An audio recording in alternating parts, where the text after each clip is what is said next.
Okay, folks, let's call the meeting to order. We do have a quorum, so we can move on. We're going to be led in the Pledge of Allegiance by our illustrious board chair, Bill DeMaio.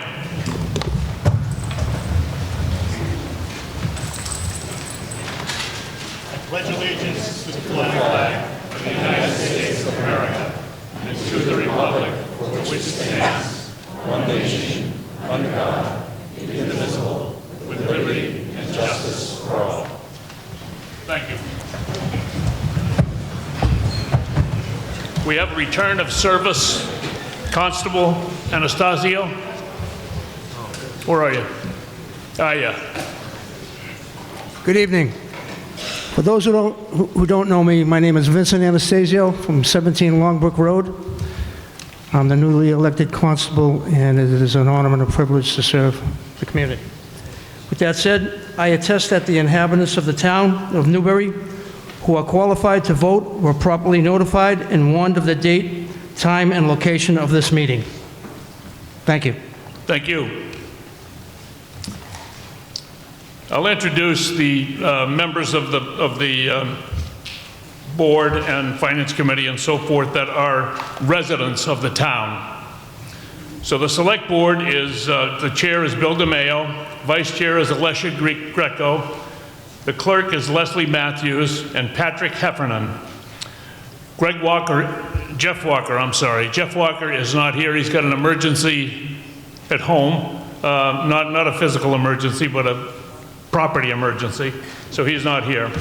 The Finance Committee chair is Erica Jacobson, vice chair is Frank Visconti, Joe Alley, Amy Crouch, Stephen Kenny, Richard Keys, and Vanessa Rossi. Conservation agent is Mason Ferrick. Town clerk is the illustrious Gretchen Gerard. Planning director is Kristen Grubbs. And the special project planner is Martha Taylor. We also have Peter Quimby, who's the Governor's Academy head official. And then we also have Jonathan Douglas, who's the CFO for Governor's Academy. For the Academy. And then we have, these are the folks that are not residents. They may be, some are employees, some are not, but you need to okay them to be able to speak. We have Lisa Mead, our town council, Tracy Blaze, town administrator, Joyce Slanton, assistant town administrator, Eva Pastor, town accountant, Patricia Fisher, our police chief, Dave Evans, fire chief, Haley Hart, library director, Jonathan Temple, IT director, Cindy Currier, council on aging director, Brian Forget, Triton superintendent. We also have Richard Poor, Triton Director of Finance and Operations, and Maureen Lynch, who's the Whittier Superintendent. So we need to have a motion to allow these people to speak. So moved. Second. Do I have a second? Second. Okay, so we can vote, except we haven't talked about the vote. You want to give a quick rundown? Most of you will remember this, I'm sure, but this is a different kind of a unit here. All right, how's everyone doing? Good. So everyone's remote should have the power on, but if you don't have them on, there's a power button on the bottom right-hand corner of the remote. You can just press that button and it should turn the remote on. When polling's open, you're going to see a vote now message on the remote. After that vote now message is up, you'll put a 1 for yes and a 2 for no. You'll simply click one button for 1 for yes, 2 for no, and then it'll say sending, and then it'll say counted, and that is how you'll know your vote has been received. If you make a mistake, simply click a new number or the correct number that you're choosing, and the system will only count your last entry. So we'll do a couple test questions. Display? Nope. Test, click that one. Okay. Is pineapple okay on pizza? 1 for yes, 2 for no. If you want to open it now.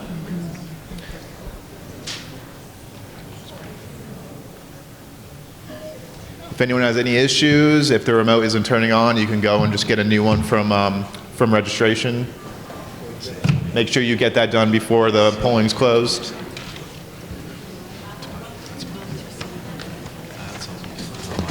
There is a 30-second clock. If anyone feels like that is not enough time, indicate by raising your hand. All right, we're going to close the polling. Okay. Wow. Wow. That is very even. You put pineapple on pizza, you're dead to me. Okay, we'll do another one. Are you a morning person? Yes or no? Please vote now.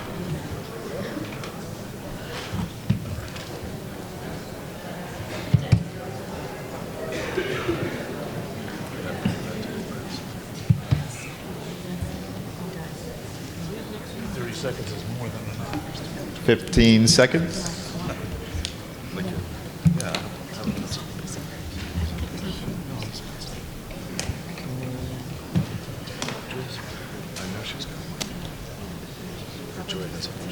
All right, now display the results. Okay. So I put a 2/3 majority on that one because there are a couple articles that have that threshold and the required majority was reached. We're going to do one more question that's more of an opinion poll. If you want to display that, would you be in favor of moving the annual town meeting to a Saturday? Yes or no? I'm sorry. This is non-binding. Yes. Please vote now.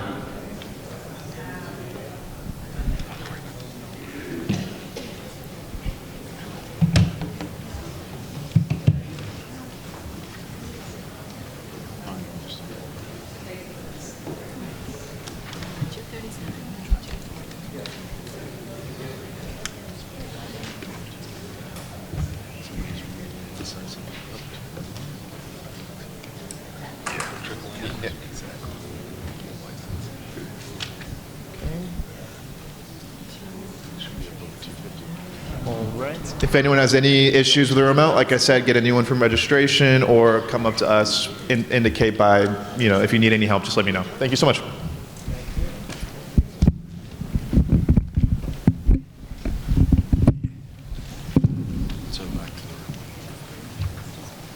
Okay, so now what we're doing is we're voting for the people who are not residents, who are either employees or are residents of the town, or not residents of the town, excuse me, or people that want to speak, and we want to okay that they can do that. We had a motion already. We have a second. Any discussion or debate? Seeing none, let's vote.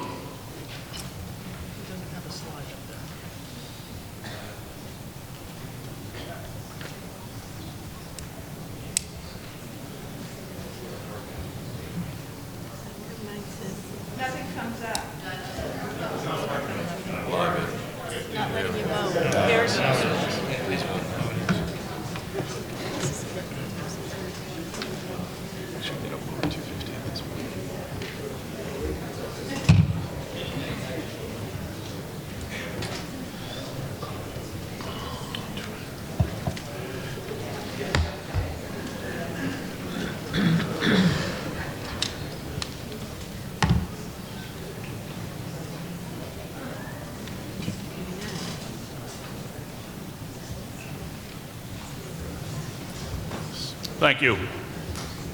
Now, I just want to talk about a few of the things here that are important. The most important thing at town meeting to me is that everyone be respectful and courteous to one another. I expect that you would be courteous to others and that they would be courteous to you. That's just the way it should be. But our time is not unlimited, so what we're going to do is I'm going to ask you, if it was unlimited, I'd let you speak as long as you want, but would you please only speak for 5 minutes if you're making a presentation or a warrant? Do not repeat what has already been said, and you have 2 minutes for any comments, additional comments. But if you are repeating something, I will ask you to stop. We'll be using the clickers. You've got that now. You're all set with that. We've got a refresher from Colin, which was great. And I will specify, if most of these are a simple majority. If it's not, I will specify that it's not a special majority. and you are all here to participate in what is the purest form of democracy. Thank you all for coming.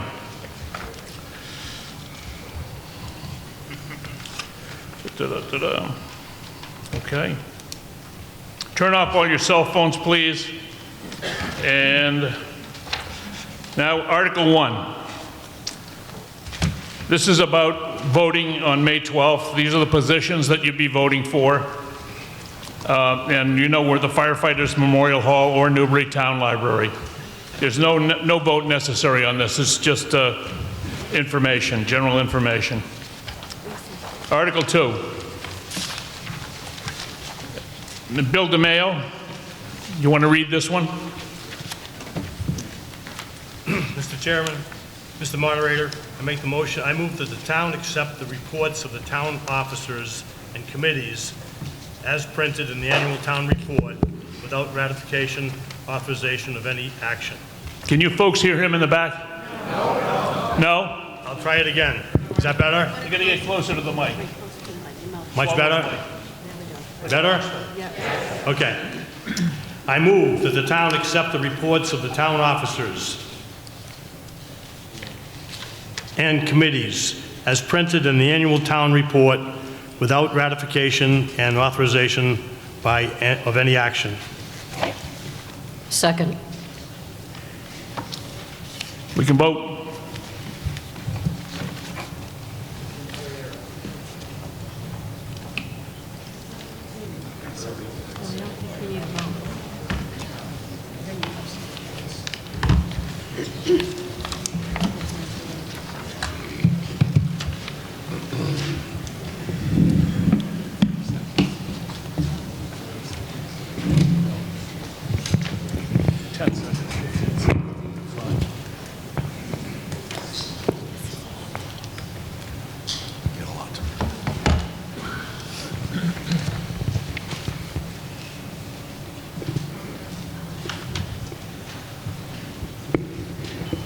Okay, thank you. We have 3 reports at this time. The first one will be from Bill DeMaio, our chair. I really didn't want to do this sitting down, and I'll have to crouch. Dick won't give me, the moderator won't give me the platform. Come on over here. No, this is fine, Dick. I'd have to do the limbo to get into the screen. Good evening, my name is Bill DeMaio. I live at 12 Orchard Street, and I am the current chair of your select board. Welcome to what may very well be the 391st annual town meeting dating back to 1635. Town meeting is the community's voice. It brings residents together to make decisions openly, set priorities, and guide the town's future through direct participatory democracy. I have a list of things that I believe we are all thankful for. First is my thanks to James Surratt and the DPW team. Thanks for a winter of drivable and safe roads. Thanks to Chief Patty Fisher and Chief Dave Evans and your teams. Thanks for another year of public safety and protection. Cindy Currier and the Council on Aging team. Thanks for enhancing and empowering the lives of our seniors. Brian Forget, his regional staff and school committee for the past, current, and future educational opportunities that they provide for our children. Tracy Blaise and our town hall team staff, thanks for your administrative leadership, the services that you provide, and your diligence that maintains our compliance to Massachusetts general laws, and our town bylaws. Special thanks for pursuing financial grants totaling more than $1.3 million that supplement budget expenses.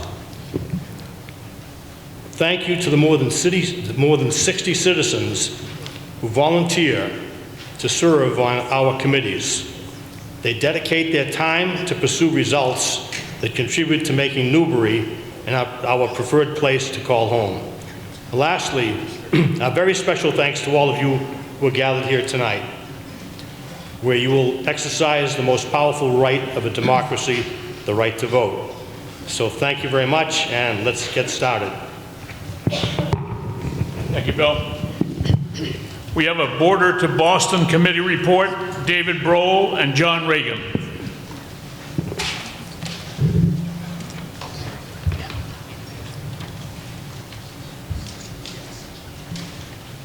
Good evening. My name is John Regan. Where's Dave? Here he comes. I'll start without you. Here he comes. That's David Brohl on his way. The Border to Boston Trail is a 70-mile shared use trail that will pass through 20 communities on its way from New Hampshire border to Boston. When completed, folks will be able to use all types of non-motorized transportation, walking, cycling, wheelchairs, strollers, roller skating, snowshoeing, cross-country skiing in winter to travel safely from New Hampshire to Boston. Many of these trails are already up and running, and the work to get them all built and connected continues. One of the gaps in the trail is in Newbury, and our committee is working very hard, along with the folks in Newbury Planning Department, Massachusetts DOT, National Grid, Essex Heritage, Greenway, Coastal Trails Coalition, Merrimack Valley Planning. All sorts of folks are working to get our portion of the trail built. The Newbury portion of the trail is divided into two projects. The southern section, which will come from Georgetown Center and finish on Church Street in Byfield, and the northern section, which will connect Byfield to the Newburyport train station. You could take your bike to get to the train station. The engineering work for the southern section of the project is nearing 75% completion point, and all road crossings, bridge work, trail layouts are nearing final design. For the northern section, we've recently engaged engineers to work on route feasibility. How are we going to get to Newburyport? There are some real challenges there, beginning with getting over I-95. We hope to be back next year at town meeting with a clearer picture of building dates and timetables. There is also information on these projects on the town website under the Border to Boston Committee. Our thanks to committee members Sean McElroy, Jim Dooling, Cindy Raish, David, and we'll see you next year. Thank you. Thank you. Now we have an Open Space Committee report from Christina Hoffman.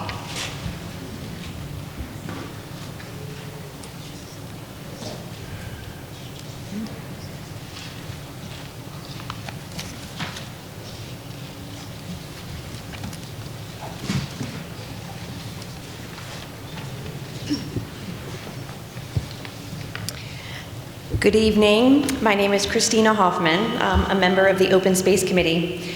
The committee is made up of Newbury resident volunteers who are passionate about preserving the beauty and facilitating the enjoyment of open spaces throughout our town. There isn't really a rigid definition of what open space means, so it may mean something a little bit different to everybody here in the room. It could be driving along Route 1A and enjoying the view of active farmland that allows the driver to see into the distance. It could be the open waters or undeveloped banks of the Parker River, or swimming in the water of Plum Island. The trails that have been carved through so many undeveloped areas throughout the town are also highly used, such as Old Town Hill. And these landscapes create an aesthetic that is very important to our town. And preserving and making open space accessible takes time and effort and very often funding. The committee has been working for the past year or so on an update to a document called the Open Space and Recreation Plan.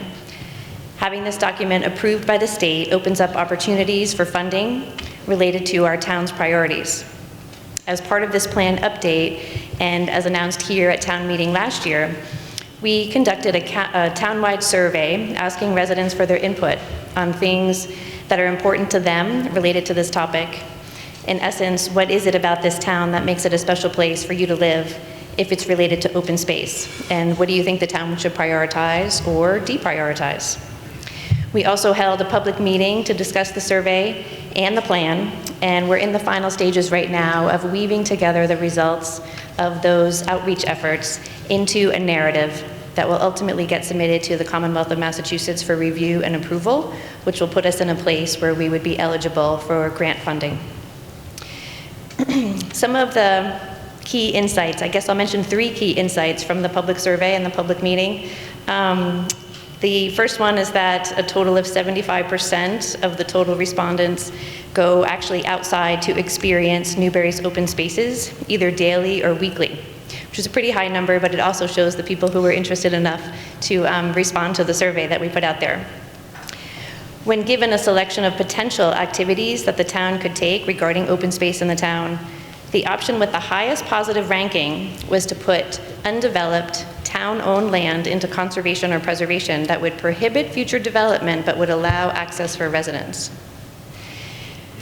The third little piece of trivia is that the most people who answered the survey live between I-95 and Route 1. So thanks so much to anybody who's here who took the time to fill out that survey. And I just want to let you know that the public will have another chance to review and provide feedback on the draft version of this plan here this summer. We're going to have a second public meeting. So stay tuned for an announcement on that in terms of the time and the date. We posted on the town's website. And also, in case anybody's interested, the committee meets once a month. And the meetings are open to the public. Anybody's welcome to join. We'd love to see you. You can find our contact information on the town website, the Open Space Committee. Thanks so much. Thank you. Article 3, this is listing the salaries and compensation for various town officers.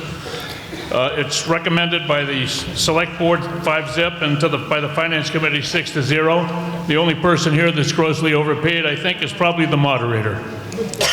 So, Bill? I move that the town fix the salaries and compensation of the elected officers as listed in Article 3. Oh, any discussion or debate?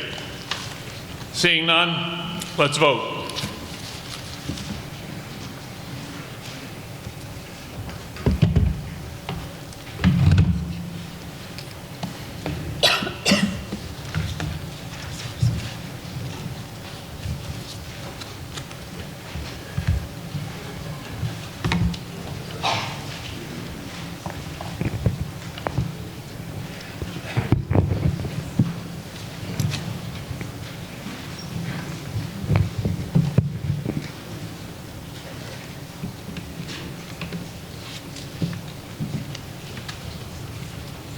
Thank you. Now we're going to hear from Erica Coles and Amy Crouch to talk about FinCom, give us a FinCom presentation.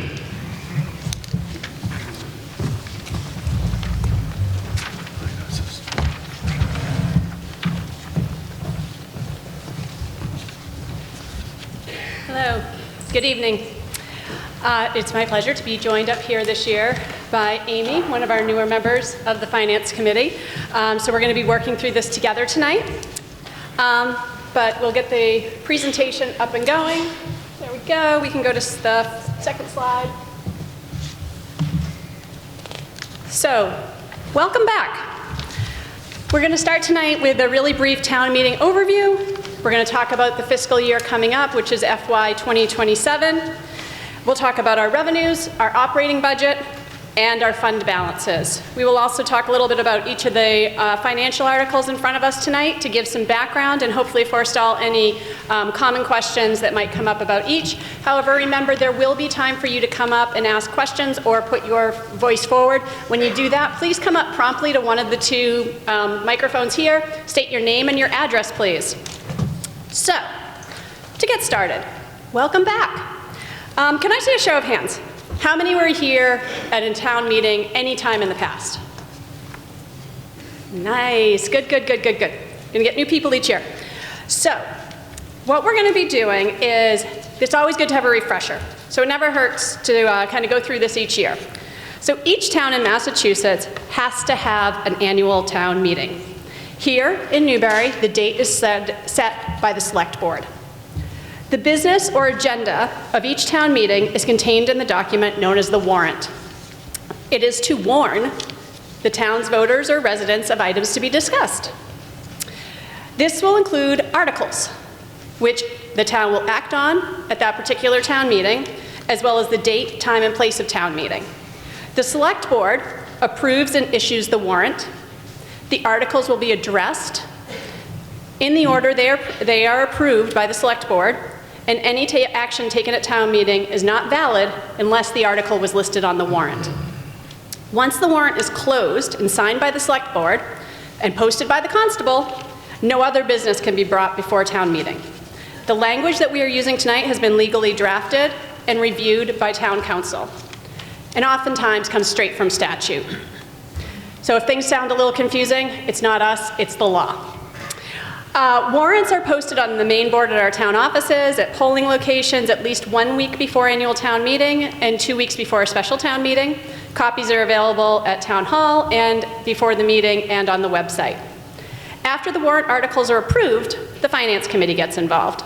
We review each article, ask questions, discuss, and ultimately take votes to recommend or not recommend. Our votes and rationales are then presented in the finance committee booklet. We ask questions about the funding sources, timing, estimates, and we also welcome the public to comment on these. We did this at our April 7th meeting. Our agenda included multiple extended opportunities for residents to come and ask questions, get answers during our meetings. We had one member of the public join us for that. The select board reviews the articles too, and they vote to recommend or not recommend. Their votes all of our votes are presented as yay, nay, and abstain. So if you see a 6-0-0 for the finance committee, it meant we had 6 members of our board available. 6 voted to recommend, 0 voted to not recommend, and 0 abstained. Tonight, the select board will be making motions. The motions are what we're voting on tonight. For the financial matters, the motions will include the amount and the funding source. It will sound something like this. I move that the town vote to transfer the sum of $200,000 from free cash to be added to the other post-employment benefits trust account. The amount is clearly stated. There's no mention of or any other sum, and a funding source is identified. The town meeting is you all are the appropriating body. You have to approve the funding. After the motion is made and seconded, the floor will be open for discussion. The moderator is in charge. And if you wish to speak, again, approach a microphone. Once recognized by the moderator, state your name and address and make your comment. The comments may be addressed by members of the Select Board, Finance Committee, Town Council, or any other of the individuals that we've deemed appropriate to speak on that matter. So those are the rules of the road. Moving on to the next slide, we are going to talk through our money management. I don't know who's in charge of the deck. There we go. Actually, I think we already used that one. So, money management, the next slide. There we go. So we're going to be talking about a few things tonight. We have the operating budget. This is running our household. This is basically how we're going to pay all of our bills. We all have to approve that. That's going to be Article 4, which is going to be the first up for us to vote on. Free cash. If you were here in 2025, we had a long primer on free cash. This is not a cute term. This is a real thing in Massachusetts. It is certified at the end of each fiscal year by the state and is a bank of money that we kind of call from windfalls or incremental savings. So if we had $50,000 in an account and at the end of the year we had only spent $45,000, we'd only spent $45,000, $5,000 would close out to free cash. When you add all of that up, that's what ends up at free cash that gets certified by the state in October of each year. We also have our stabilization fund. You'll see an article tonight to put money into the stabilization fund. There's no articles tonight to move money out of the stabilization fund. That is our short-term savings. That's one that we could also use for capital purchases. And finally, there's the reserve fund, which is our emergency savings. The reserve fund is only can be appropriated out by the finance committee. It tends to be emergency situations. Tonight we approved one reserve fund transfer because we have a balance that was short $2,000. We moved the money in for that to cover a bill that needed to be paid. So just like a household, we have to keep within a balanced budget. We need to think about our costs, our savings, and plan for surprises. So we go to the next page, which is money in. This is just a really quick way of the 5 sources that we have to fund our town. Property taxes, new development, which is property taxes from new homes or new things that are coming onto our tax rolls being built in the town. State aid, local receipts, which are your fees, permits, excise taxes you pay on your cars. And then the last part is special funds. This is where we have the special funds for the ambulance, and also for the Harbor Master Fund, things like that. So that's our money in. If we go to the next slide, you'll see roughly our percentages from each of these. the relative size of the components of our annual revenues. Been doing this for 15 years, this doesn't change. 75% comes from our local property taxes. That is tried and true. Our local receipts is up a little bit this year, making up 11%. Other available funds is, that is at 9%, and state aid is at 5%. That state aid, just so you guys know, the actual money is $1.4 million out of all of our revenues of $29 million. We do not receive much in state aid. We typically receive it as Chapter 90 funds. So overall, the slices of this pie have not changed significantly in the past 15 years. Our town relies on property taxes. So what do we have to pay? So if we move to the next one, we will move into the operating budget. The operating budget this year is just shy of $27 million. It's $26,948,625. And that is going to fund our general government. This is an increase of 4.6% over last year. As required, we have presented a balanced budget within the allowable limits of Proposition 2.5.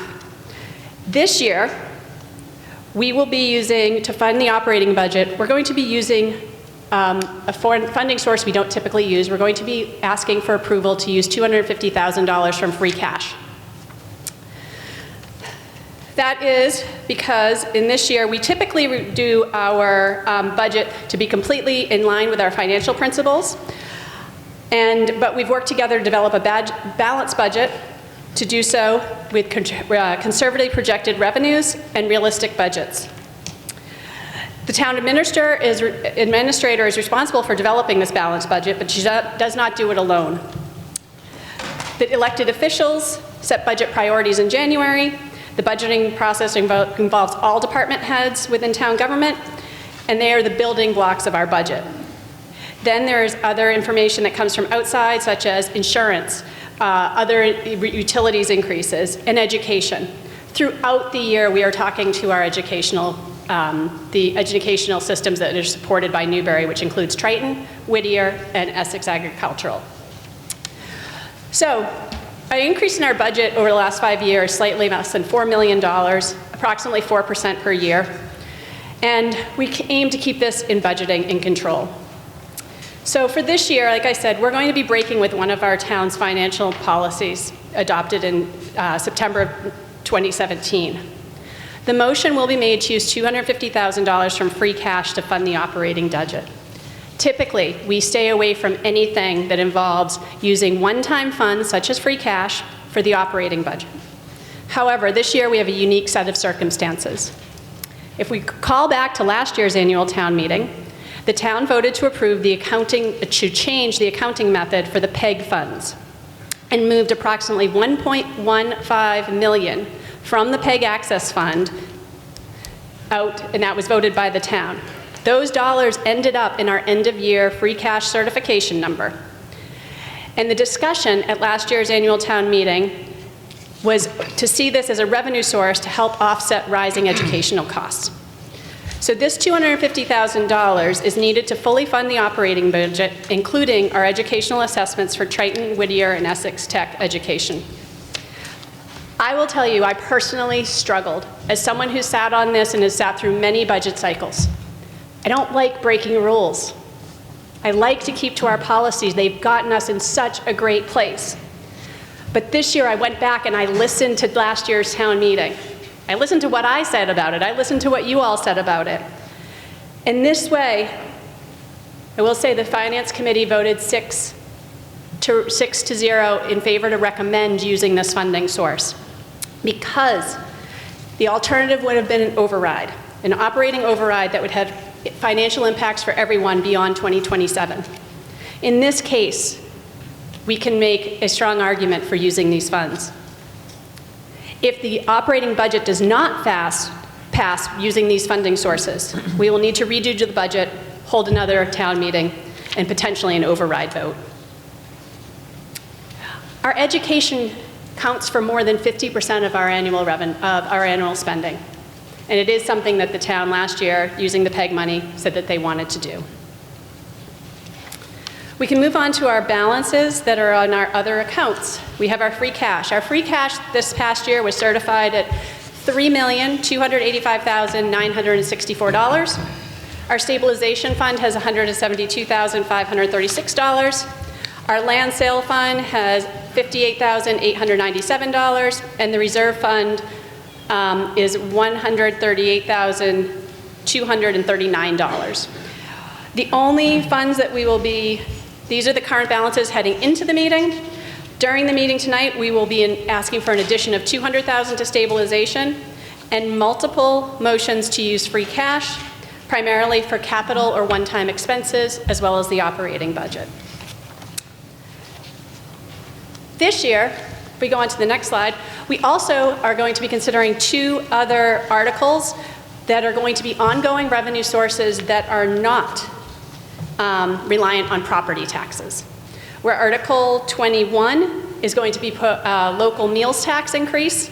This will have a meals tax, so this will be paid by people when you go out to eat in one of our lovely establishments in Newbury and on Plum Island.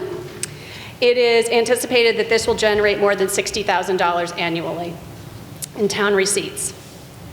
The other article is Article 22, which is an imposition of a local excise tax on the transfer of occupancy of a room in a bed and breakfast establishment, hotel, lodging house, short-term rental, or motel located within the town of Newbury at a rate of 6%. This is a building block from what we did last year. We established a short-term rental process.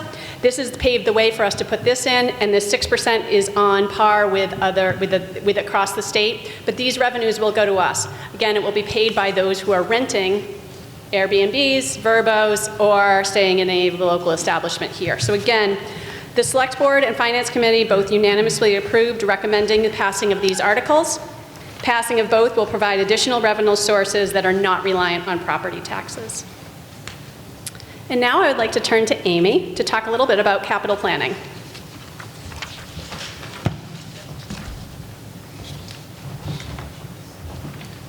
Hi, everyone. My name is Amy Crouch. You can skip to the next slide, please. Capital planning is defined as a long-term plan that supports big items in town, such as buildings, roads, equipment, and vehicles. A capital plan enables us,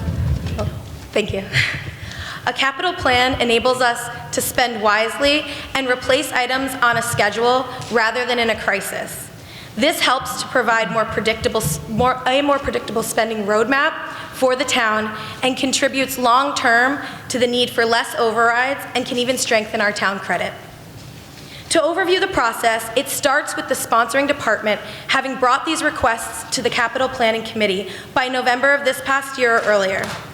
The departments requesting these purchases have to detail their ask with their need, cost estimates that they have researched. These are detailed requests for the committee to ascertain the need, the cost, the useful life, and assess costs if not replaced or acquired. Then there are reviews to understand those needs, ask questions, and get documentation. The Capital Planning Committee then scores all these projects to allow for prioritization and works with available funding sources to weigh immediate needs and available funding sources. One of the most frequently asked questions around this process is the bidding process. These requests are best estimates based on detailed scoping of the project. Once the funds are appropriated at town meeting, formal requests for proposals, or RFPs, will be issued. This is when suppliers will be selected based on specifications and their lowest bids. Shortly, you'll hear about a proposal for the senior center, requests from the fire department, harbor master, and police, and review some additional administrative requests. One last reminder, town meeting is an appropriating body. The job before you all tonight is to approve the funds for appropriation. This body does not define the project nor the materials that need to be used, only how much can be spent and what the funding source is.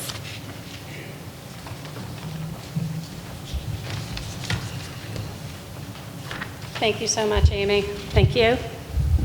Do I get this back? Is this in the right spot? Okay. So, going into, there will be a number of articles for capital expenses. The first one, if we go to the next slide, is a $250,000 It will be a motion to fund a feasibility study for a potential senior center. Before this vote is taken, there will be a short presentation from the committee who has been working with due diligence for the Council on Aging. I will say that the Finance Committee voted unanimously not to recommend this expenditure. We discussed this extensively, and within the context of the overall municipal building needs facing the town in the short and long term, the idea of another standalone building isn't financially prudent. We have multiple space needs and would like to see a more holistic view before spending $250,000. You can go to the next slide. The next one for capital expenses are ones that we are pretty much, they're falling into our, this is our public safety. Excuse me. This will be a motion for $914,000 that will cover, and we'll hear from our fire chief on this, around emergency response vehicle, Morgan Ave Fire Station repairs, excuse me, Jaws of Life, and record software. And finally, on the following slide is going to be some other capital expenses for PEG equipment purchase, town dock piling replacements, and a Council on Aging transport vehicle. That is looking for $72,000 for those three expenditures, and those are all coming out of free cash as well. Finally, we have a short list of one-time expenses that are too small to be considered capital, but they are necessary requests for things that we do not need to purchase annually. We need a new municipal offices security system, public safety website updates, library printer, and the Historic Commission for Celebrations and Restorations. That is in totaling $25,700. If we pass all of the articles tonight as presented, our ending balances are on the next slide.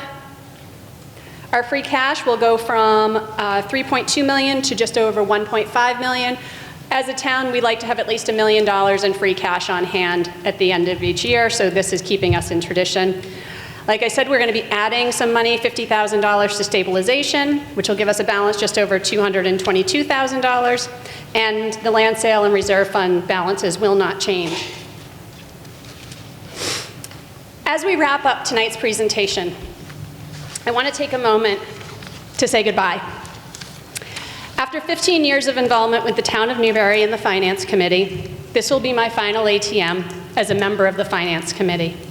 My term is up on June 30th at the end of this fiscal year, and I've already told the Select Board I'm not seeking reappointment.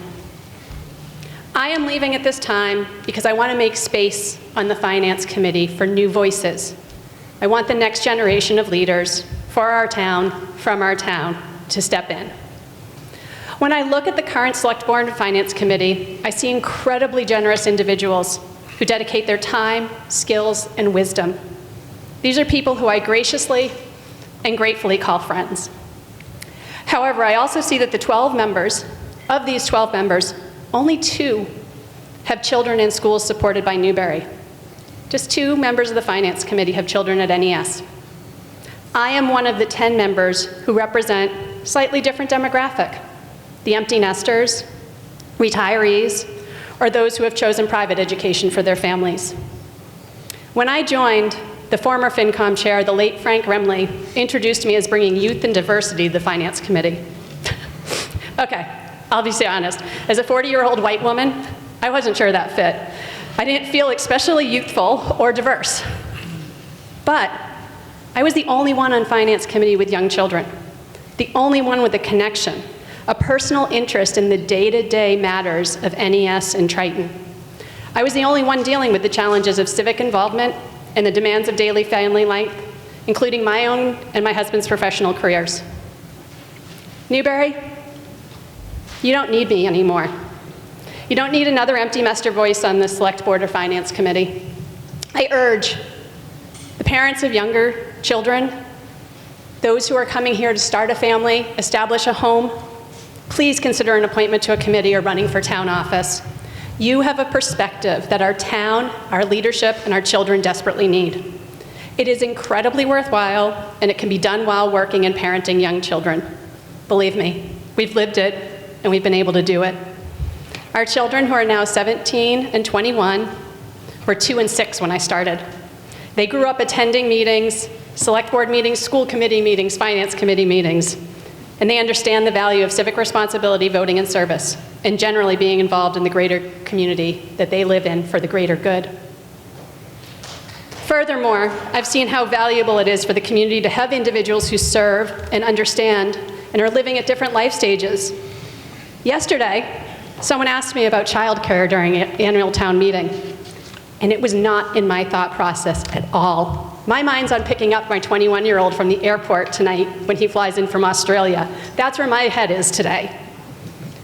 It's simply not part of my mindset. We need those voices. We need those reminders that we need to serve all members of our town. And also, it's the trusted friends and fellow parents who are involved in town government help pass along the facts, the figures, the information, and they do it at the soccer games, practice fields, scout meets, track meets. It's a great way to share knowledge and awareness. Not everyone has the time to serve, and it is easier to share perspectives and correct misinformation that's being spread online in moments of face-to-face and daily connection. So thank you from the bottom of my heart for the opportunity to serve. It has been my honor and true pleasure. So onward, treat each other with graciousness and respect tonight, and thank you for being a wonderful town.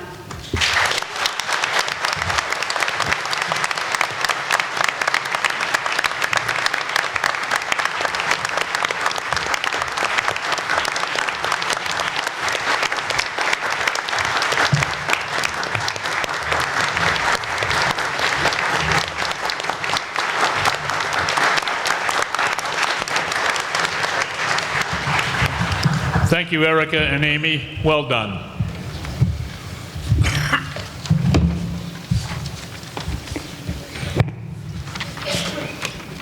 See if the town will vote to raise and appropriate, transfer from available funds, or otherwise provide to meet the salaries and wages of town officers and employees. Alicia?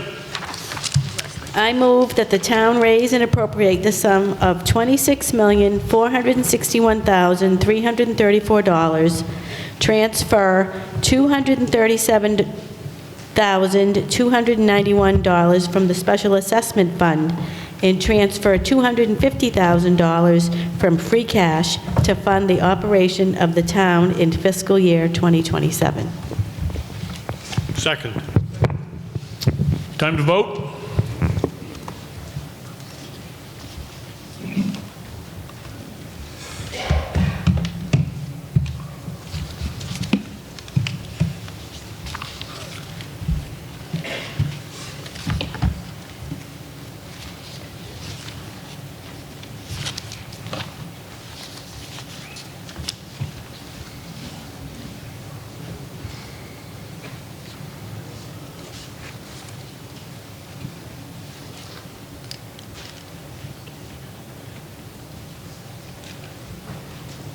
Thank you.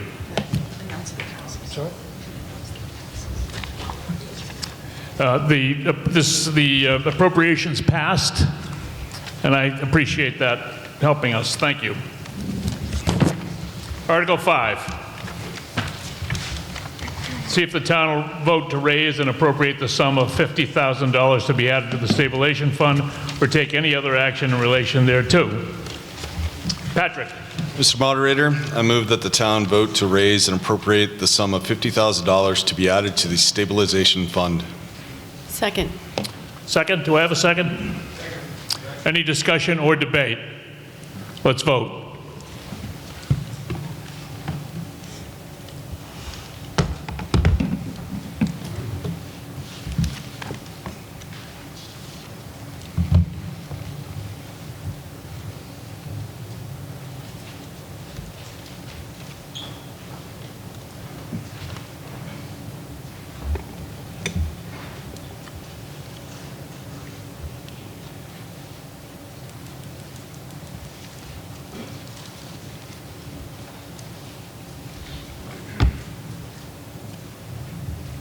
The article passes by 94%. Thank you. Article 8, see if the town will, I'm sorry? Article 6, my eyesight here. See if the town will vote to transfer from available funds the sum of $200,000 to fund other post-employment benefits or take any other action in relation thereto. Alicia. I move that the town transfer the sum of $200,000 from free cash to be added to the other post-employment benefits trust account. Second. Discussion or debate? Okay, let's vote.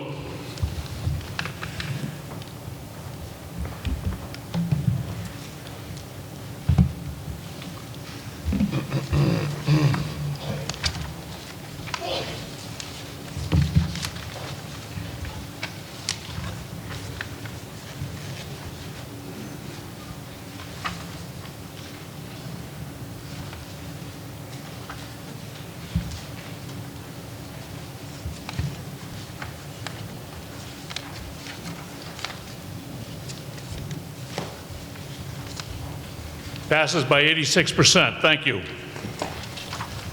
Article 7, see if the town will vote to transfer from available funds the sum of $7,400 to fund the biannual OPED actuarial valuation or take any other action in relation thereto. Bill DeMaio. Mr. Moderator, I move that the town vote to transfer the sum of $7,400 from free cash to commission an updated actuarial evaluation to determine the town's current other post-employment benefits liability. We have a second. Any discussion or debate? Seeing none or hearing none, let's vote, please.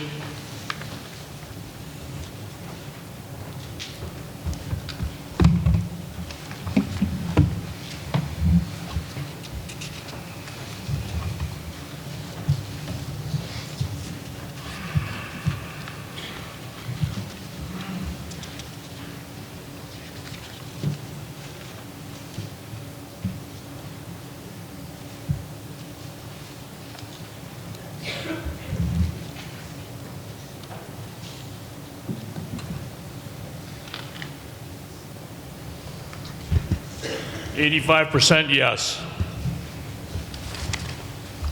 Article 8, see if the town will vote to authorize the total expenditures for the following revolving funds pursuant to GLC 44, Section 55E, half for the fiscal year beginning July 1, 2026, to be expended in accordance with the bylaws heretofore approved. Alicia? I move that the town authorize the total expenditures for the following revolving funds for the fiscal year beginning July 1, 2026, to be expended in accordance with Chapter 35 of the Code of the Town of Newbury. Recreation Revolving Fund, $50,000. Municipal Waterway Improvement and Maintenance Fund, $95,251. Discussion or debate? Hearing none?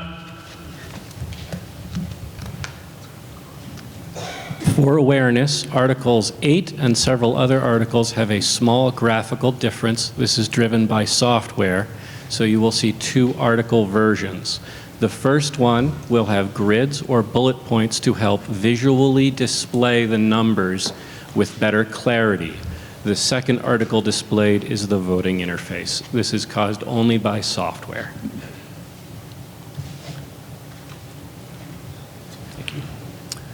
Okay, we can vote.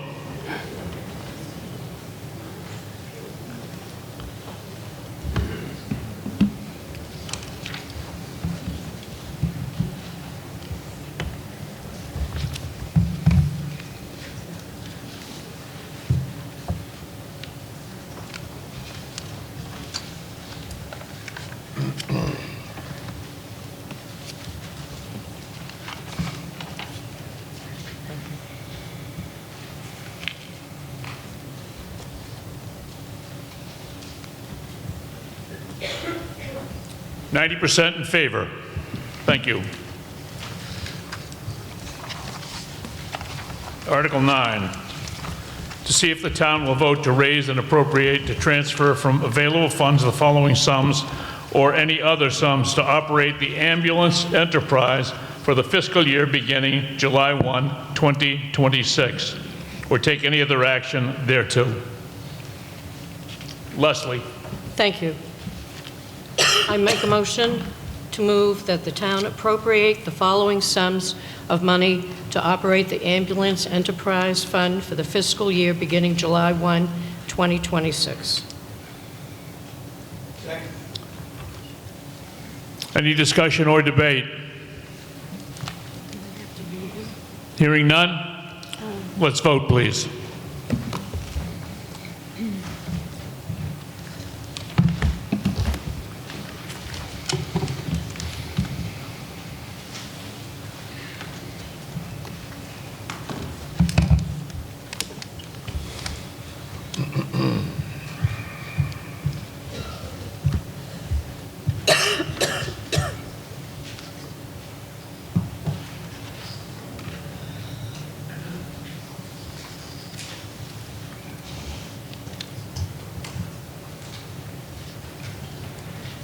%, yes, thank you. To see if the town, Article 10, to see if the town will vote to transfer from ambulance enterprise free cash the sum of $147,900 for the following specific capital purchases outlined below. Lease payment ambulance, $78,000. Cardiac monitor defibrillator, $45,000. Lucas chest compression device, $25,000. Patrick. Mr. Moderator, I move that the town vote to transfer from ambulance enterprise free cash the sum of $147,900 for the items noted in the Finance Committee booklet. I have a second. Any discussion or debate? Hearing none, let's vote.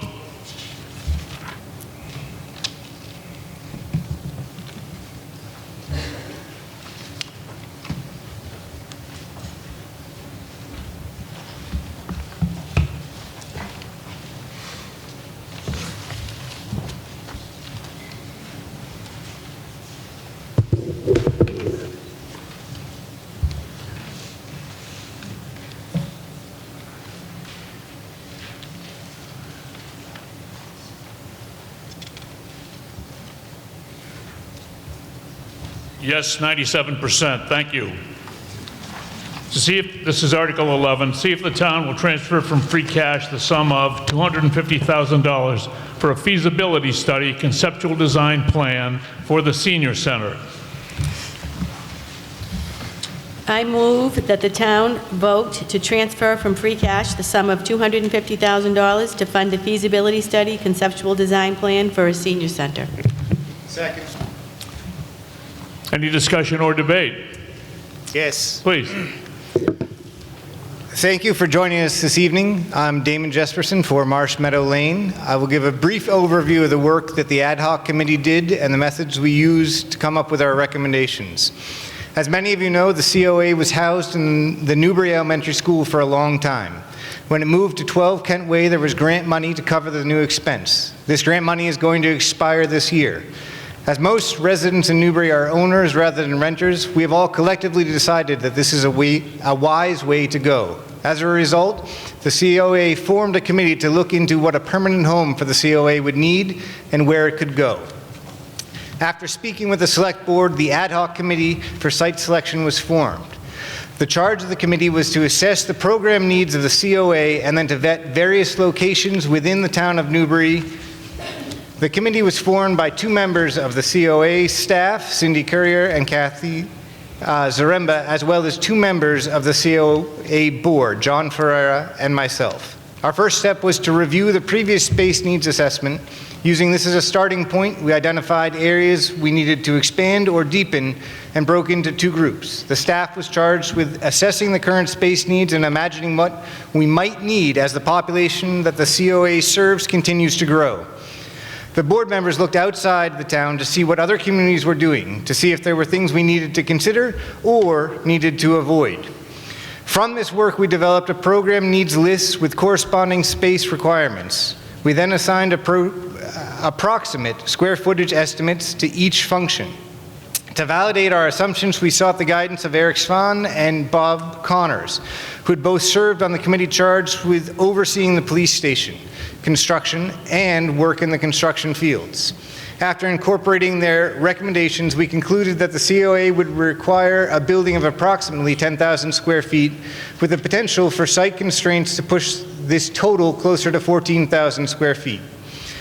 With this size range in mind, we began looking for lots in town that could accommodate a building at this size. We'd already spoken with the town planner, but we again asked for her assistance as well as that of the principal assessor. We got a list of all town-owned properties and began to sort them for viability. Locations like the landlocked parcel in the middle of Martin Burns were discarded, as were large sections of unbuildable marsh. At the same time, we asked for suggestions from the public. Once we had a list of viable sites, we created a scoring matrix to rate each site. Each metric was scored from 1 to 7, and 2 items were weighted because they were deemed to be essential to the function of the building. The highest weight was given to lot size, meaning it could hold the building we needed. Having experienced the boost in walk-in traffic in the move from Newbury Elementary to the adjacency of Town Hall, the weighting was also added to being near other town functions. Making this COA convenient and accessible is paramount to helping it serve its membership. I asked everyone to score each site independently. We then discussed the results to see if we had a consensus or were wildly off on any of the parameters. I then took the score, some of which had been modified a little given the insights gleaned from discussion, totaled them and created a summary report. This report was brought before the COA board where more edits occurred, because as my father likes to say, we is always smarter than me. Once the report was accepted by the COA, the ad hoc committee finished its work, and the COA now presented this report to the select board for discussion. The ad hoc committee found the site next to the library on Kent Way was the most sustainable in its standing. The site at 25 High Road could be suitable with sufficient work and restoration of Town Hall to that location.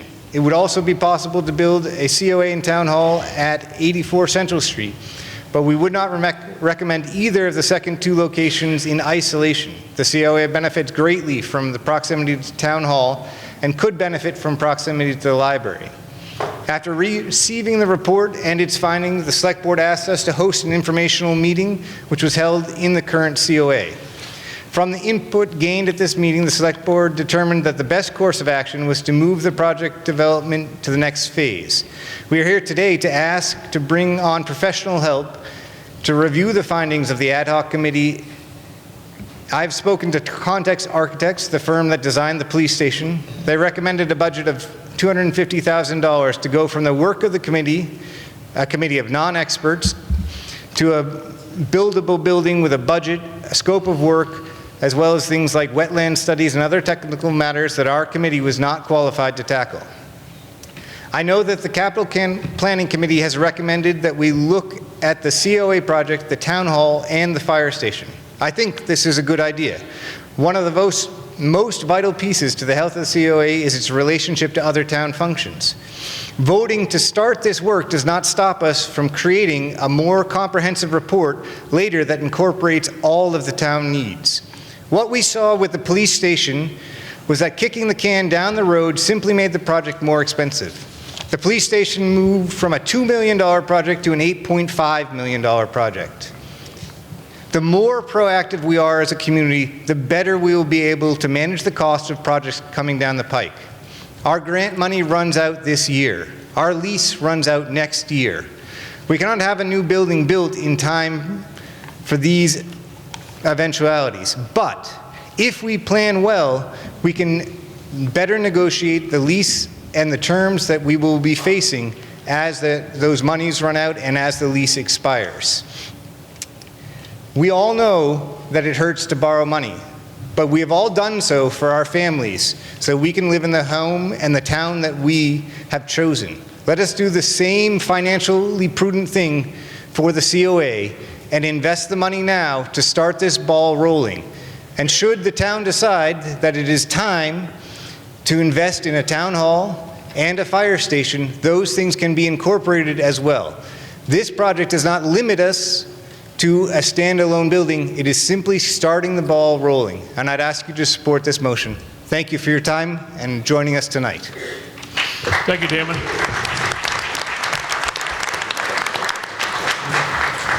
I would just like to say that this is the first year that I've been able to use the Council on Aging.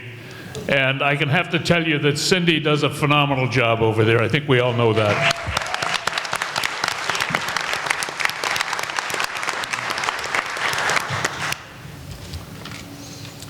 Okay, I think we have a second, and it's time to vote. Oh, what happened? Discussion. Oh, I'm sorry. Discussion or debate? There is some discussion. Yes. Dale Williams, 12 Scotland Heights Drive. I'm a senior. I support senior programs. I think Cindy Correa is doing a great job. Triton Regional School System was incorporated over 50 years ago, and we brought our kids together from 3 communities. And it's worked well. I think we need to consider a similar regional senior center concept between Salisbury, Rowley, and Newbury. City center to Byfield, Salisbury, Rowley, Plum Island is 9 miles. People have to drive to the senior center now. If we've had a regional building where all 3 communities can come together and socialize, I think it would be a great thing, and it would save on the cost because the cost of building a standalone is far outside our reach, given our priorities, as echoed by Erica on the Finance Committee. Thank you.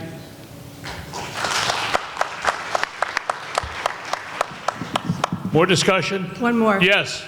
I'm Pam Jameson, 185 Middle Road. I am a contractor. Could you bring that microphone down to your mouth level? Okay, here we go. Thank you. Pam Speak right into it, please. Okay, Pam Jameson, 185 Middle Road. I am a contractor with the Senior Center. I've enjoyed almost over a year and a half now of providing programming with Cindy. We do this every Monday morning throughout the entire calendar year. And I do believe with what he just said that getting the whole bigger campus area of this area that we all live in would be ideal. And I do know there are so many people that are very happy about the programming that goes on there, and we need to continue it for all of us. I see it as more of a community center where everybody can come in and engage in different programming that goes on there, from bringing in youth to interact with seniors and so forth. So I hope we can vote for this. Thank you. Thank you. Yes. Frank Bertolito, Maple Terrace. I'm a senior. I know that I don't look like it, but I'm a senior. You know, our senior center is spectacular. It really is. But there are a lot of events that happen there that not everyone get to because it's sold out. There's not enough space. Incorporating with our area communities, positively, that's definitely a possibility. But we won't know that until we take this first step. So I'm urging y'all tonight to please take this first step and let's see what we can accomplish. Thank you. Thank you. Okay, I think we're ready to vote.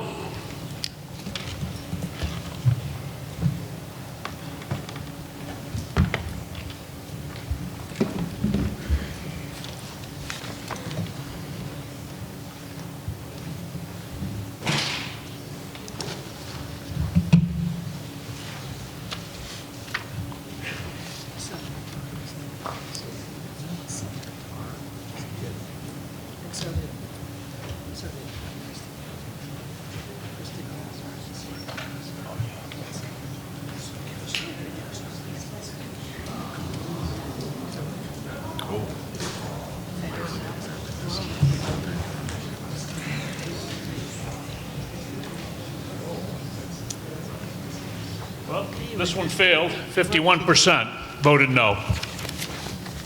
Thank you. I just would like to mention that 2 illustrious people just walked in, Bruce Tarr and Kristen Kastner. Thanks for coming. Thank you both for coming. see if, this is Article 12, see if the town will vote to transfer from free cash the sum of $14,000 for the, $914,000 for the following specific public safety capital purchases outlined below. Emergency Management Response Vehicle, $69,000. Morgan Avenue Fire Station Repair, $611,000. Hydraulic extrication tools, $135,000. And department software, $100,000. This will be Chief Evans. No, it's me, Dick. It's Bill DeMail. I need a motion, I'm sorry. We need a motion? Mr. Moderator? Yes. I'll make the motion. I move that the town transfer the sum of $914,000 from free cash to purchase the items written in Article 12 in the Finance Committee booklet. Do I have a second? Second. Okay. Chief? Thank you. Good evening, everybody, and thank you for having me in here tonight. I can speak on 3 of these items, and I don't know if Chief Fish is going to speak after me. But I'd like to take a few moments. I know I have a very short amount of time here, but I wanted to take a few moments and talk a little bit about the 3 things that actually affect us in public safety for the fire department. Thank you. Can everybody hear me okay? Okay. All right, so first and foremost, Morgan Ave Fire Station. For those of you who don't know, the original Morgan Ave Fire Station was built in 1967 by Newbury Fire Protection 2. And it has been there, obviously, since then. And there was an addition built where the hall is today back in the mid-'80s. And then the town itself... Chief? Yes? Excuse me.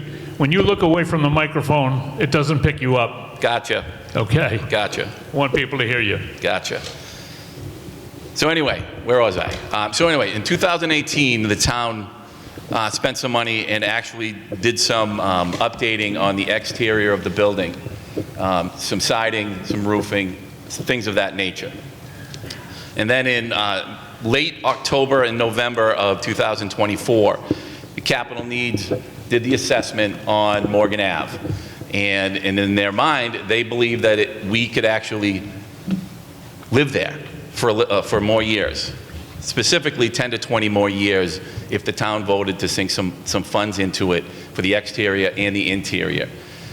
I have spent the last 2.5 years spouting off about safety of all of you and safety of all of our fire and EMS personnel for the town of Newbury.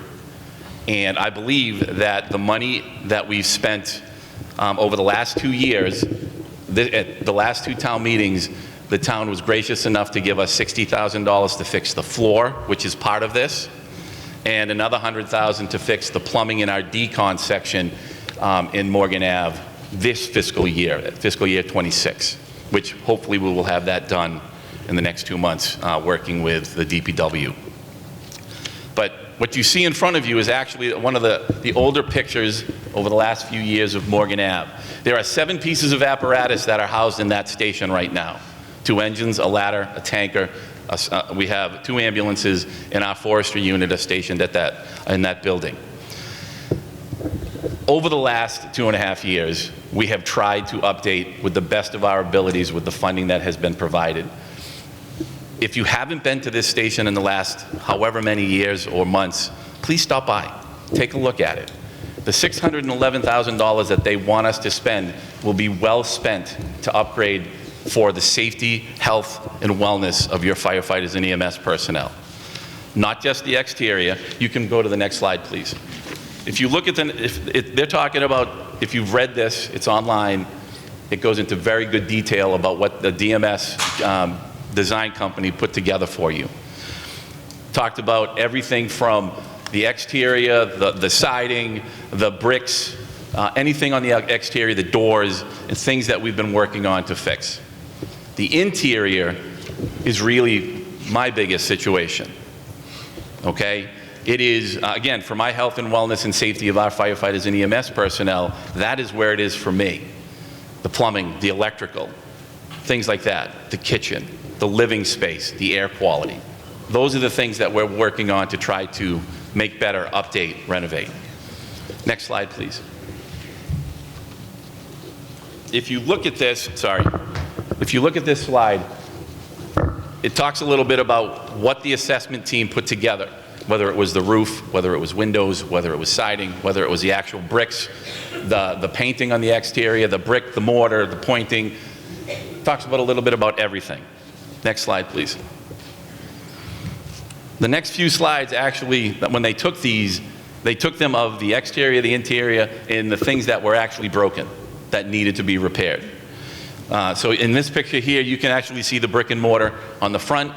On the original structure of Morgan Ave, the left side, the right side, it's brick. It's concrete brick block with an epoxy spray. That all needs to be replaced or fixed. That is part of the assessment. Next slide, please. We do have some problems there. We do have rainwater that seeps in the left side of the building. If you're looking at it, comes right across the floor on us, comes right through. We have aged, next slide please. If you look at the siding, if you're looking at the hall from the parking area for us, the siding itself, all the gutters, the soffits, they all need to be replaced, repaired, painted. Next slide please. These are all the cedar shakes and shingles that have been there since the 80s and some before. You can tell that they need to be fixed and replaced. Next slide, please. Anything that's on the exterior of the building needs to be sealed. That was one of the things the assessment team did. They said that anything on the exterior that is open needs to be sealed. Next slide. Along with James Surratt for the DPW and his crew, they have worked diligently beside us to try to fix some of these things. They just replaced one of the panels on one of the doors just recently. And in the installation, we noticed right away that it was creased, so they've already ordered a new panel to replace it. So you can see that all the weather stripping, all the molding needs to get replaced to keep it safe for us. Next slide, please. The annex, or the hall, where we do our elections, the right side of the wall, the exterior wall, has actually moved about 1.5 inches from the slab of concrete there.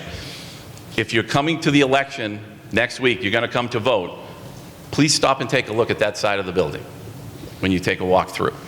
The concrete on the bottom, obviously, it's cracked, it's spalled. It all needs to be addressed. Next slide, please. That's just two of the photos of the floor inside where you'll be voting next week.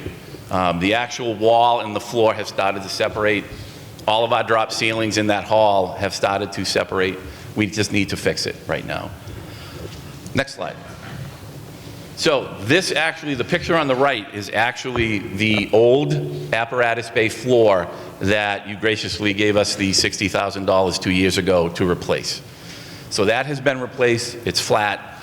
It's a much better situation for us. I probably was on the job 2 days, stepped out of the truck, rolled an ankle because of that hole. And for the next 3 or 4 months, I actually had a cone there so the guys knew not to step in that hole when they jumped out of the truck. The one thing that I can't fix right now with that station is the actual size of the apparatus bay. It was built in 1967. The apparatus that were built back then were much smaller, much less height and width and length. The apparatus we have there now, very tight in there right now. So in the next 10, 15, 20 years, I would expect to be having another conversation about a new station in the future. But to fix it and keep it safe for all of us, I believe that this is the right thing to do at this time. Questions or anything like that? Thank you, Chief. Yep. Thank you. Would you like me to address the other two? I'm sorry? Would you like me to address the other two, the jaws and the... Were you going to cover something new? Yes. The other two pieces that are part of that $900,000. Okay, let's just make it as quick as you can, please. So in your pamphlet, it says hydraulic jaws. All right, we're actually looking, when we wrote the capital plan, it was for hydraulics, battery-operated jaws for both of our engines, engine 1 in Byfield Station and the jaws that are on engine 10 in the Morgan Ave station. And they are expensive. And the ones we have are already been repaired multiple times. We've broken them. It's the right thing to do as well. And the other one was the software. The fire service was asked, starting in January of '26, to update how they reported every incident, whether it's EMS, fire, and our system does not keep up with it. We're still doing paper pencil on some of them. The IMC system that we use, 2 years ago, we put it in our capital 2 years ago to replace. And that system is almost defunct for the fire side of IMC. So we have been working with IMC to correct that. They have not been able to correct it for us. The bridge that they told us was not working. So we put in for the $22,000, excuse me, for the program, the software. The other $77,000 is actually for the trainings, the hardware, for all of the pieces of apparatus, the computers, the laptops, the iPads, the modems, all that type of stuff. So it is expensive, but it's something that we have to do over time. So I appreciate everything. Thank you very much. Thank you. Yep. Thank you. Okay, we have a motion and a second. Any discussion or debate anymore? Okay, then let's vote, please.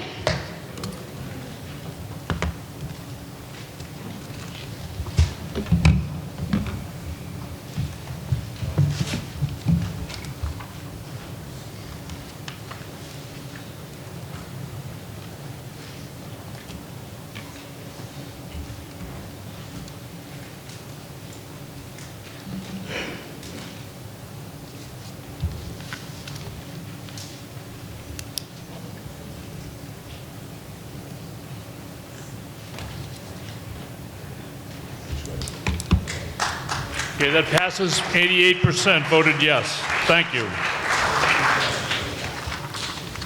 Article 13, to see if the town will vote to transfer from free cash the sum of $72,000 for the following specific capital purchases outlined below. PEG equipment purchase, $10,000. Town dock piling replacements, $22,000. Council on Agent transport vehicle, $40,000. I move that the town transfer the sum of $72,000 from free cash to purchase the items written in Article 13 in the Finance Committee booklet. Do you have a second? Second. Any discussion or debate on this? Seeing none? Let's vote, please.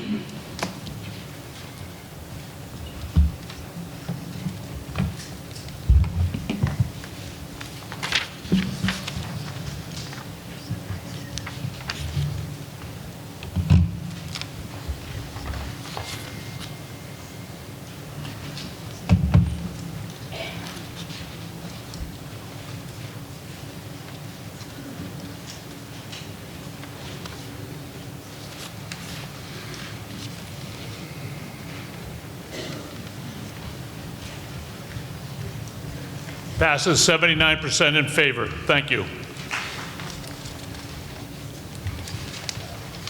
Article 14. 14? Didn't we do just do 14?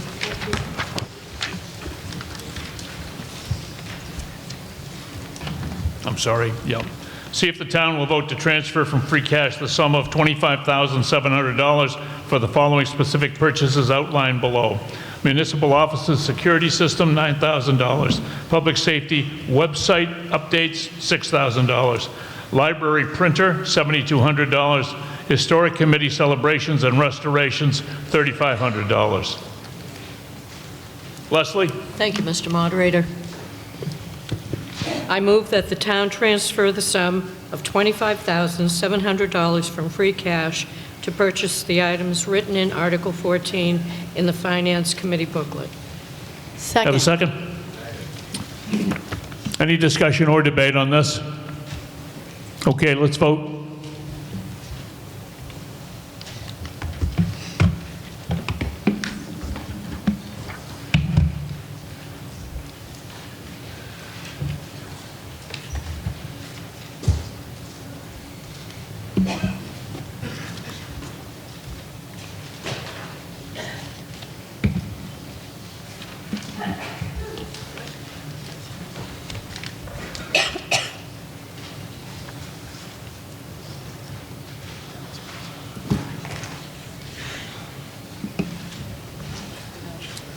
85% yes. Thank you.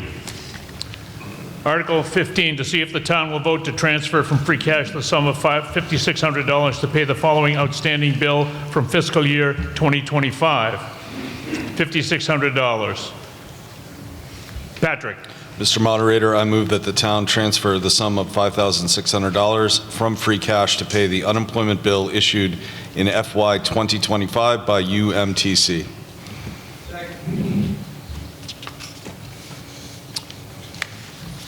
Any discussion or debate on this? Let's vote.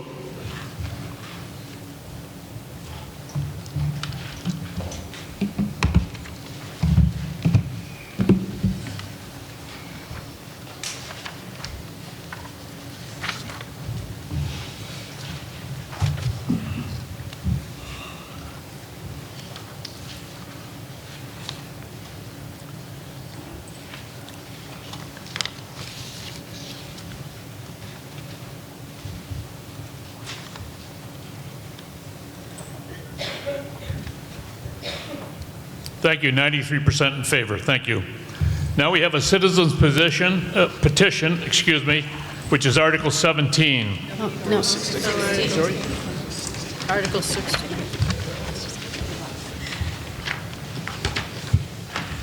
Even with this arrangement that you've done for me, I'm still screwing it up, Tracy. Okay. Article 16, to see if the town will vote to raise and appropriate the sum of $25,000 for the purpose of establishing a reserve compensation fund. Use of the reserve compensation fund shall require authorization by the town administrator and approval by the select board, and with the Human Resources Board serving in an advisory capacity when appropriate, or take any of their action in relation thereto.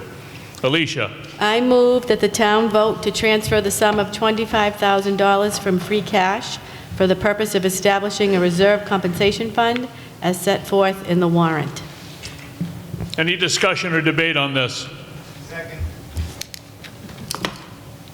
Okay, hearing none, let's vote.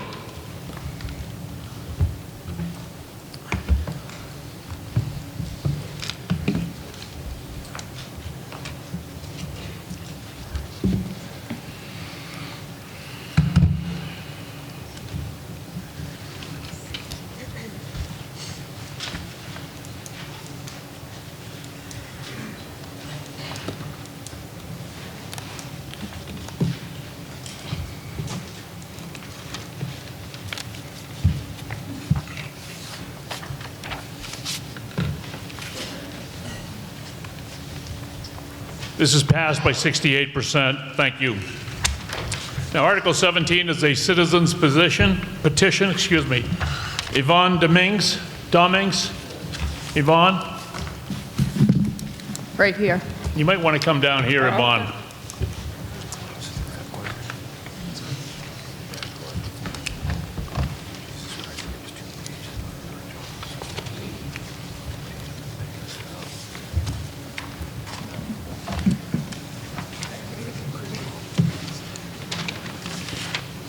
Good evening. My name's Yvonne Dominguez, and I reside at 3 Great Meadow Road. I make the motion to pass Article 17 and move that it be voted upon favorably for the following reasons. Thank you. Whereas the town wishes to protect the health and welfare of Newbury, its residents, visitors, and local wildlife by reducing the use of second-generation anticoagulant rodenticides, or SCARs, not only on town-owned properties as decreed by Select Board in January of 2024, but also on private properties. Whereas SCARs are more likely than first-generation anticoagulants to kill non-target animals who feed on poison prey or carcasses, as these deadly poisons remain longer in animal tissues.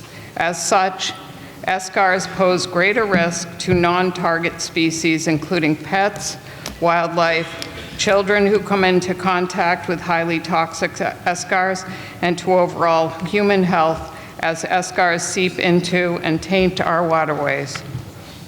Therefore, be it resolved that residents are urged to pass the initiative with a yes vote, Should Article 17 be passed at town meeting this evening, Select Board would file a home rule petition in the state legislature to allow the town of Newbury to adopt a bylaw restricting the use of escars on private lands. As with the restriction of escars on town-owned properties, waivers would be available, determined by the Board of Health in instances of severe rodent infestation. The Board of Health shall oversee an integrated pest management policy that focuses on rodent mitigation and exclusion and shall engage in public education and outreach efforts. We have a slide for, oh, there we go. Am I all set? Thank you.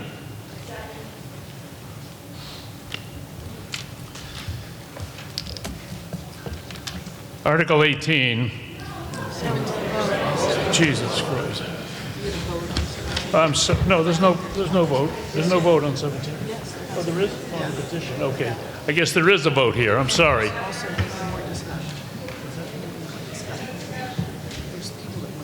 Oh. Debate? Discussion? Yes.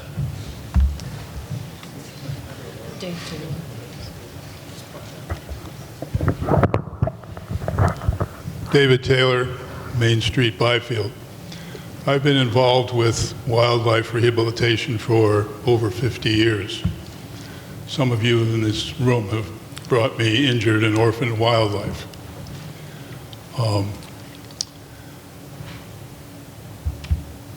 I've lost count of the number of times I have held a hawk or an owl for the last few minutes of its life before dying from rat poison.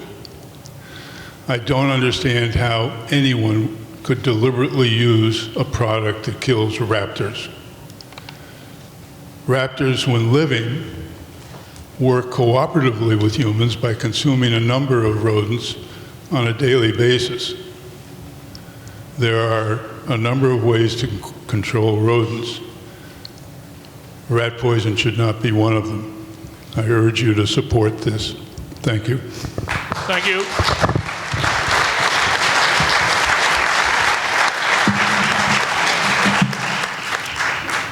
Good evening. My name is Bunny Watson, 20 Moody Street. I am a certified veterinary technician at Rowley Animal Hospital, and we do work very closely with many of the local rehabilitators.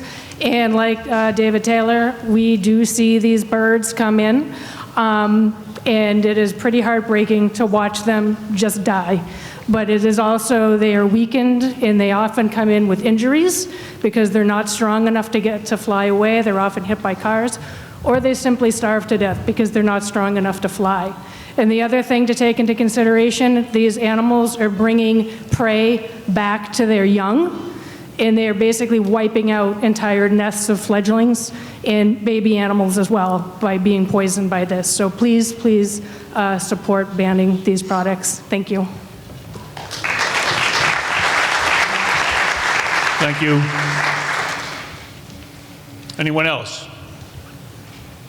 Okay, so we can vote on this petition.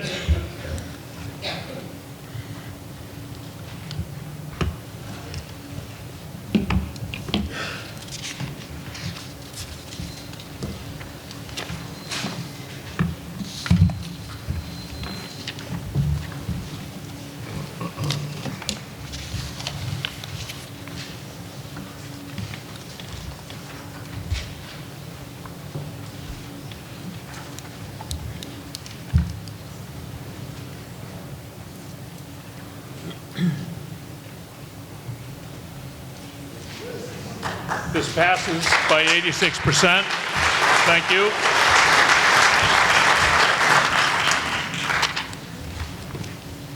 Article 18. This was inserted at the request of Leo Rybicki and 12 registered voters. See if the town will vote to transfer from free cash the sum of $500,000 for the specific purpose of paying for its full assessment share of the education required to fully fund such assessments and thereby approve the district budgets for the year, or take any other action in relation thereto. inserted at the request of Mr. Rybicki. Do I hear, someone want to speak to, you want to speak to this? Oh, wait, it's not been moved. What's that? It has not been moved. No, it has not. So just wait and see if it's been moved. Okay. Do I hear somebody move the motion? A second? Second. Thank you. You want to speak to this? I don't think, we already approved the overall budget for the town, which included $250,000 from free cash to take care of the assessment that we had for education. You're saying that the $250,000 voted in Article 4 covered our $500,000 requirement? Exactly. The $500,000 is not required. We've already covered it, our assessment to Triton, yes, by voting to approve Article 4, the total Okay. budget. Alicia? No, that's correct. We fully funded our budget in Article 4. We have fully funded it, Yeah. so it's not necessary to take another $500,000. Correct. Is that correct? Correct. Okay. Any questions on that? What's that? Yeah, so please vote no on this, because this is a redundancy that's not necessary.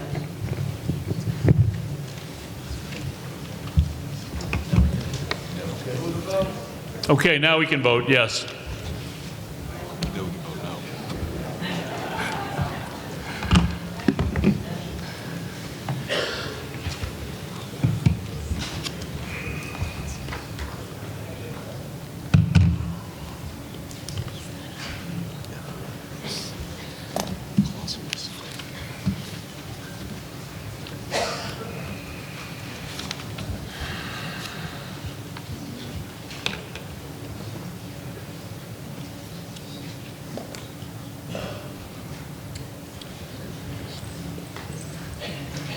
92% no. Thank you.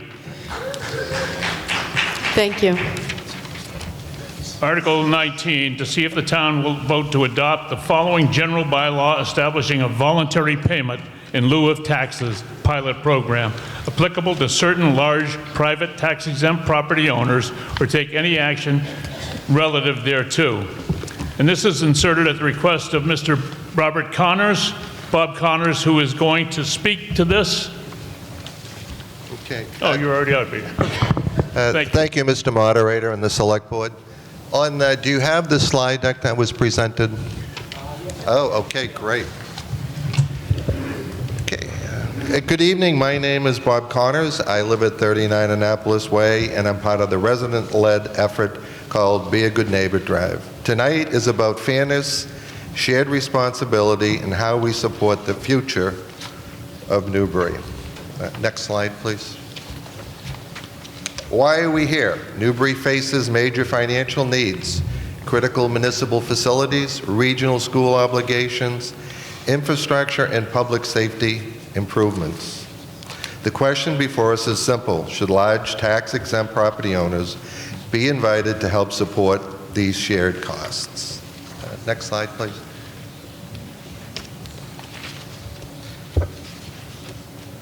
Okay, we have three buckets of needs. Critical municipal facilities.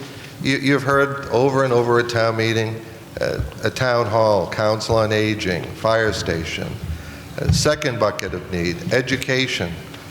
We've heard about the Triton Regional School needs and the Whittier Vocational School needs. And the third bucket is infrastructure and quality life needs.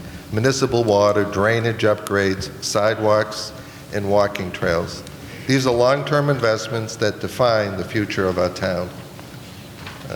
Next slide, please. What this bylaw does, it does not raise residential taxes. It does not impose a mandatory tax. It does not target small charities or churches. What it does is create a voluntary pilot framework and improve fairness and transparency. Next slide. What is a pilot? Pilot is a payment in lieu of taxes. a voluntary contribution from large tax-exempt property owners to help support the municipal services that they benefit from. This concept is used successfully in 82 other communities. Next slide, please. Who is exempt? No one is required. This is a voluntary program. Starting out with the exemptions that have been proposed, and certainly these are subject to change. Any property that the first $1 million of assessment would be exempt. Religious properties used for worship, cemeteries, small charities. This is focused on large institutions with significant property holdings and reported net income in the millions of dollars, not small nonprofits. Why voluntary matters? No one is required to pay. There's no penalties, there's no forced assessments, there's no loss of tax-exempt status. This is a collaboration with our large nonprofit property owners, not a punishment. Next slide, please. Community service credits. The bylaw also recognizes the good work nonprofits already do. Up to 50% of the contribution can be offset by documented community services. So if an organization is already supporting the community, that value is recognized. Next slide, please. Why a bylaw? Without a bylaw, it's an ad hoc request, no standards, no transparency. With a bylaw, clear rules, equal treatment, and public accountability. This is about transparency and fairness for everyone. Next slide, please.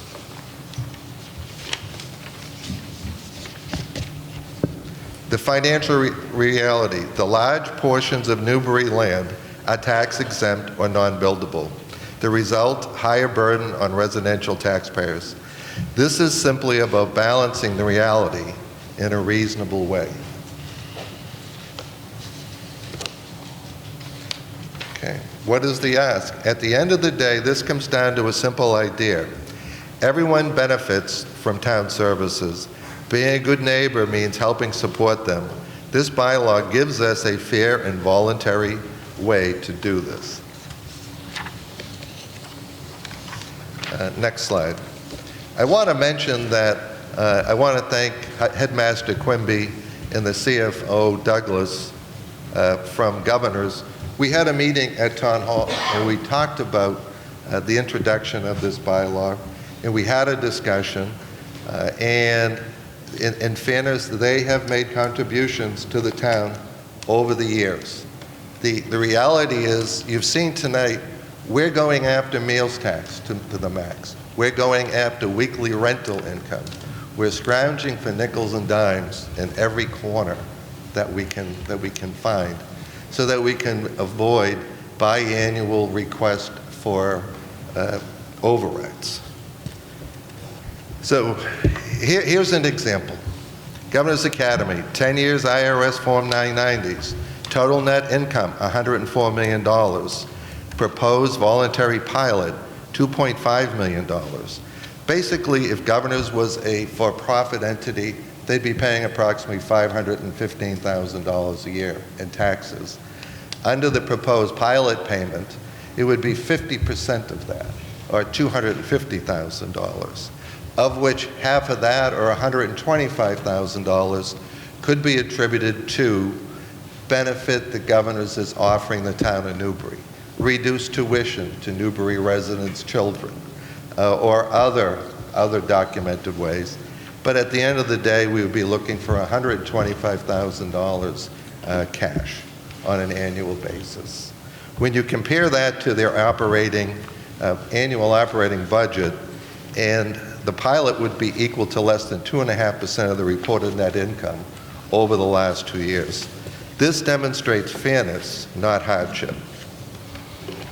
The final slide is compiled from all the IRS 990 forms for the year's revenue, expenses, net income losses, and it also identifies the donations over the recent years from Governor's Academy.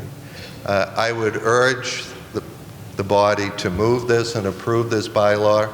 It starts a conversation that the town desperately needs to have. And I think once we start this, there is an ability to work together, and there will be nonprofits that do not have the income, which would not be subject to the discussion. But those that have millions of dollars a year in net income, we can work out phasing this in over a period of years so that it doesn't have an immediate impact. But I want to thank everybody for their time. Thank you, Bob.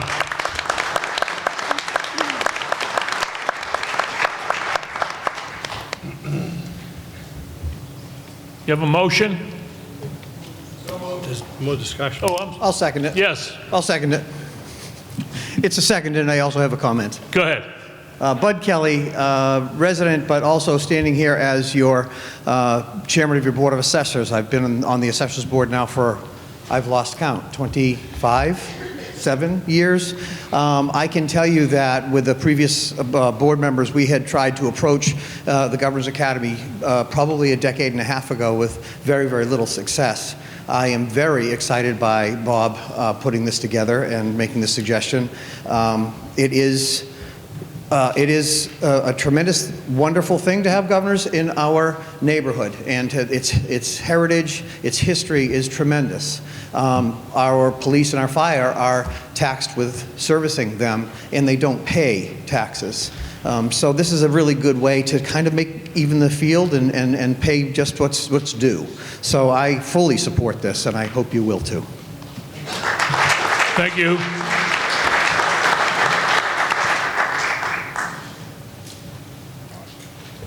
Michael.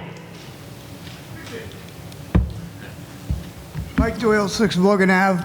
I too support this because when I was selectman, they had 26 students attend Newbury Elementary, and they paid 0.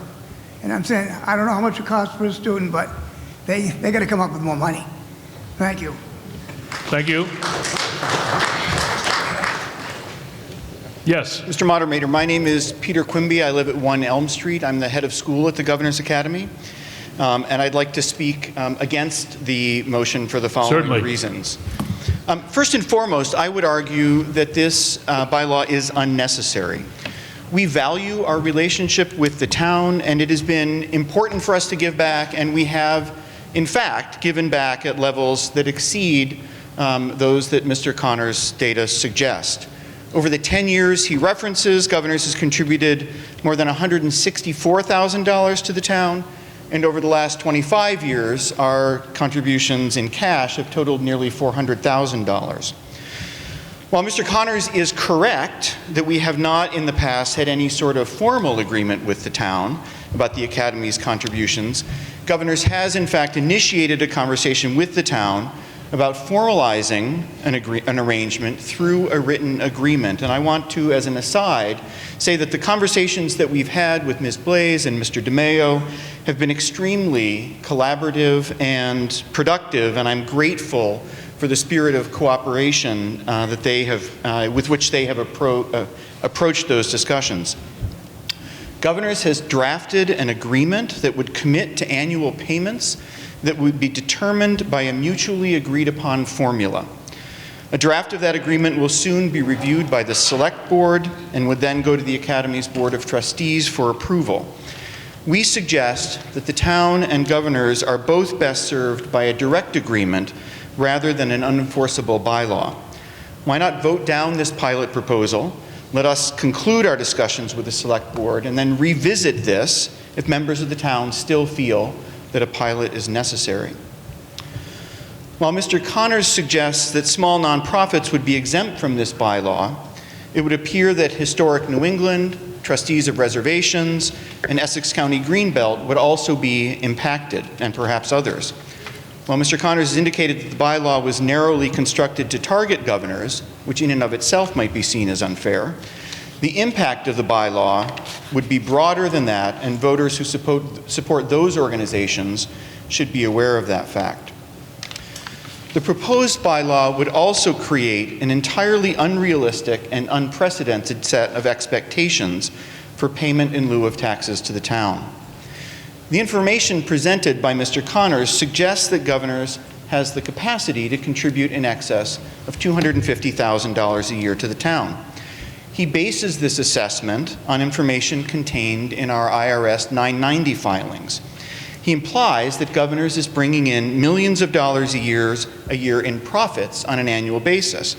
Frankly, I wish that we were bringing in the kind of money that he suggests on his slide. My job would be much easier if we were. In fact, as a nonprofit organization, our annual income tracks very closely with our annual expenses.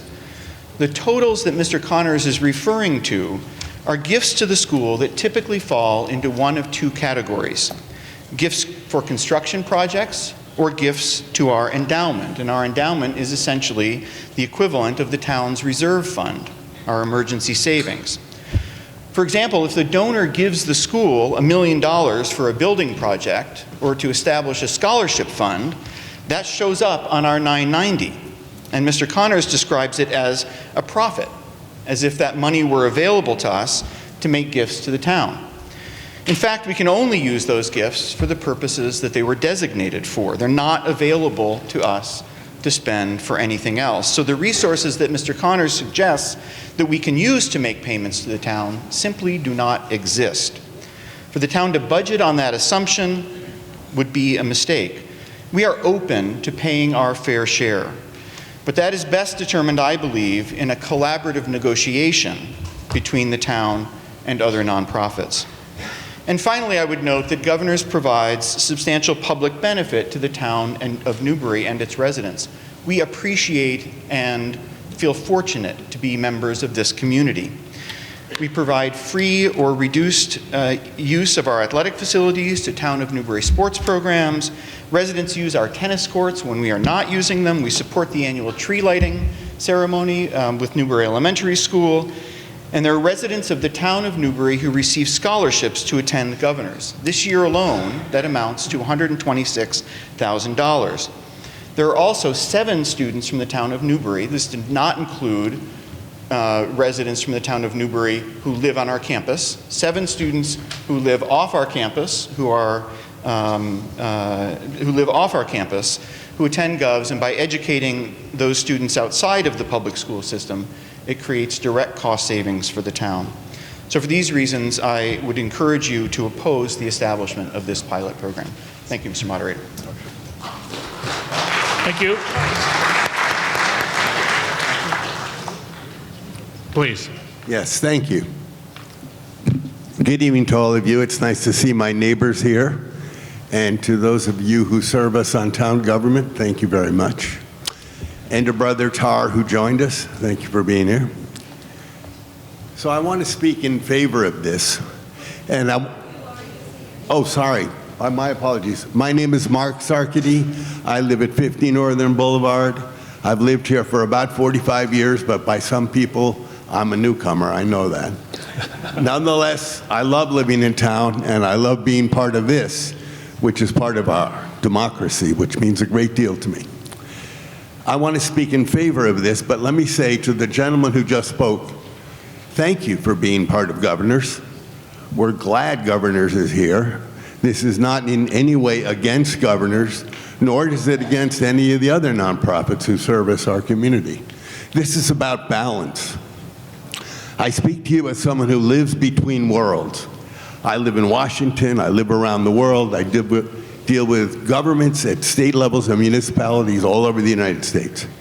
The world is changing, and the world has changed. And the reality in which we fund our town and the reality in which we find ourselves requires change. I ask you to consider that, please. We're asking for voluntary contributions. If I heard you correctly, sir, I think you said the institution had given $170,000 over the last 10 years. That seems rather small compared to what we're talking about this evening. And I would just ask you all to consider this. Again, we're not asking you to pay regular taxes. We're saying contribute for the services you receive. It's about balance. And I ask all of you, please, to approve this evening. I think it's very important. And thank you, Bob Connors, for bringing this forth and for being forward-looking. Thank you. Bob, can I ask you to do two things, please? First of all, restate whether this is a voluntary donation or not. And the second thing is, why to have a formalized pilot program? Thank you, Mr. Moderator. Yes, by state law, this is voluntary. It cannot be mandatory. And what's interesting, we've been talking about the financial needs of this town for the last decade. And I want to thank governors for finally showing up and addressing this head on. It's been in an ad hoc fashion over the last decade. There was a promise made, announced at town meeting when we approved the police station. And it was announced that governors had promised $50,000 a year towards the debt service. I think all of those that were present. Now, because there was no structure to a pilot-type bylaw, it became ad hoc. If you don't make the request, it doesn't get funded. So all this does is add structure to start the discussion. And why anyone would be afraid about a voluntary, structured bylaw that you can have a conversation and you get to make your case. At the end of the day, they can just say no. They don't have to pay anything. But do they want to be a good neighbor and take some of the pressure off the backs of our seniors who are living on fixed incomes, who every other year are faced with moving if we have another another override, because we're trying to fund town operations and education. Newbury students don't go to Governors for free, but 15 students from Governors go to Triton for free, and it costs the town and the residents $349,000 a year. Thank you. Thank you, Bob.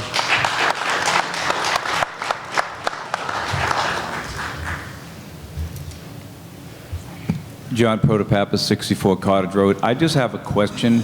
Why can't we have the pilot program and the agreement with Governors? Is that possible also? That's the purpose of the bylaw, to have the discussion and to formalize a voluntary agreement. Right. I mean, it sounded positive, the discussions he's had with you folks, and obviously we're not privy to what that is. But I guess my question maybe to Governors, would you still be willing to move forward with what you're discussing now with the pilot program, and it would almost exempt you from it? So my question is, can we have both? Question is, I'm sorry. Can we have the agreement with Governors and the pilot program at the same time? The answer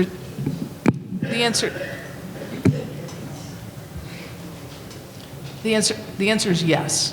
Thank you. May I address that, Mr. Moderator? Yes. So it would be, from the governor's side, up to our Board of Trustees to decide that. This was described to us as a way of sort of engaging in a public shaming to get governors to make payments that are not realistic. I don't know that our board would feel great about moving forward with a voluntary arrangement if that's the spirit of that's the spirit with which the town is entering into the conversation. You know, it would be one thing for us to have an agreement with the town and feel like we're doing our part. My concern is that the school will be made on an annual basis to feel that we have fallen short, and if this is in fact an effort at public shaming, that would be sort of at odds, I think, with the collaborative approach that we are trying to approach the topic with. Okay.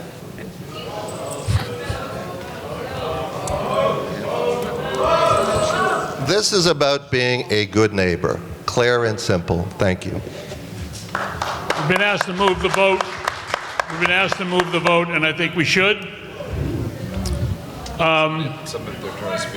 We've got a motion, we've got a second. Let's vote. There is a speaker. We moved the vote, we're going to vote. Thank you.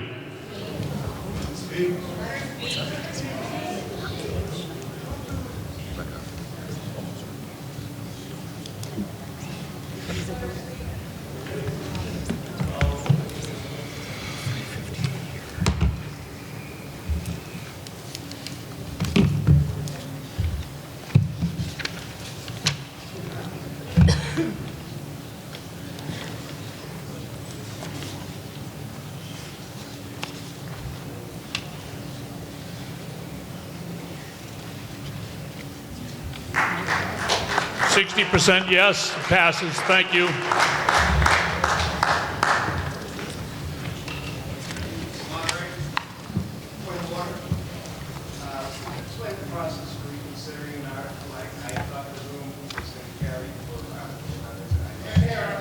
Can't hear you. I'm sorry. I can't hear you. Come on down to the front. I was hoping you could, at John Regan Central Street, explain the process for reconsideration. I feel like we should reconsider Article 11 as I thought the room was in favor. I'm not questioning electronic voting, but literally that article lost by 6 votes. And I feel it's a very worthy cause, and I really felt all the speakers were in favor of it, and it came out negative. So my understanding from town meeting and Robert's rules is if 10 people rise to reconsider a vote, and I don't know if that's... Did you feel you didn't have a chance to give your opinion? I voted. Did you feel you were unfairly treated? I did not. Okay. If that's, Thank you. I'm not questioning it. I'm just saying. I understand. What is the procedure? Thank you. So there's nothing I can do to reconsider that article. There's no.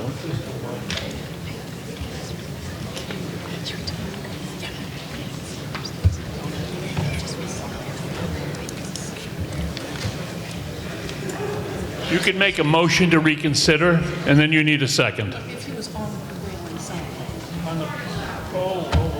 People have left. I'm sorry. On the prevailing side, somebody has to request. On the prevailing side. So if someone who voted no asked for reconsideration? Yes. Yes. Okay. No. No. All right. Thank you. Thank you. If anybody wants to. Okay.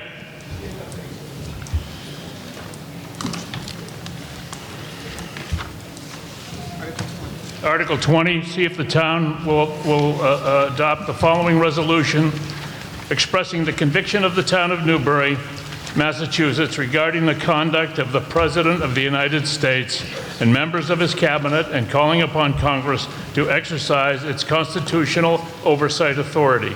This is inserted at the request of Melissa Mashburn and 13 registered voters. Is Melissa, are you here? No? So there's no motion.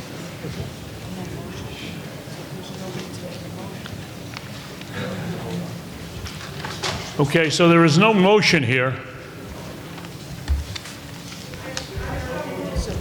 Sorry?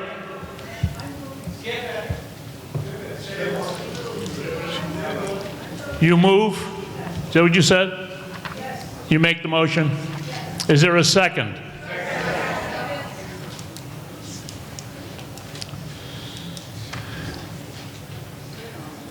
Has everyone read this? Okay. Let's vote. Discussion. Oh, sorry. Why don't you come down here where you can be to the mic? We can hear you down here.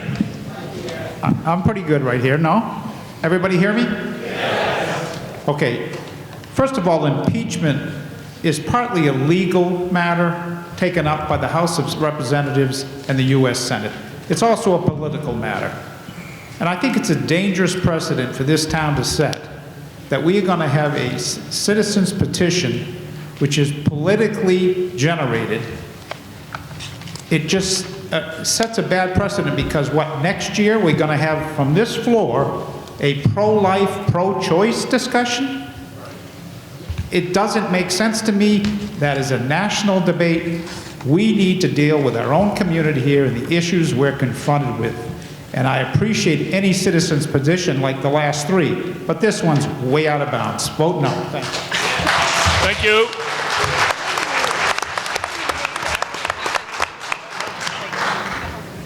I think we're ready to vote. Let's do it. Let's vote.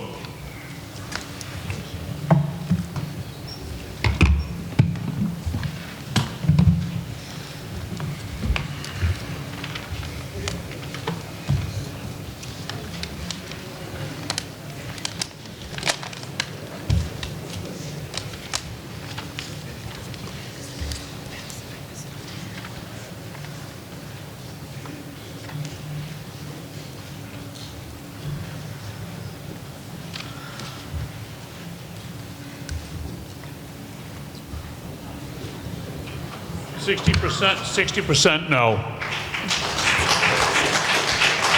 Article 21, see if the town will vote to accept the provision GLC 640L 2A to impose a local meals excise in the amount of 0.75%,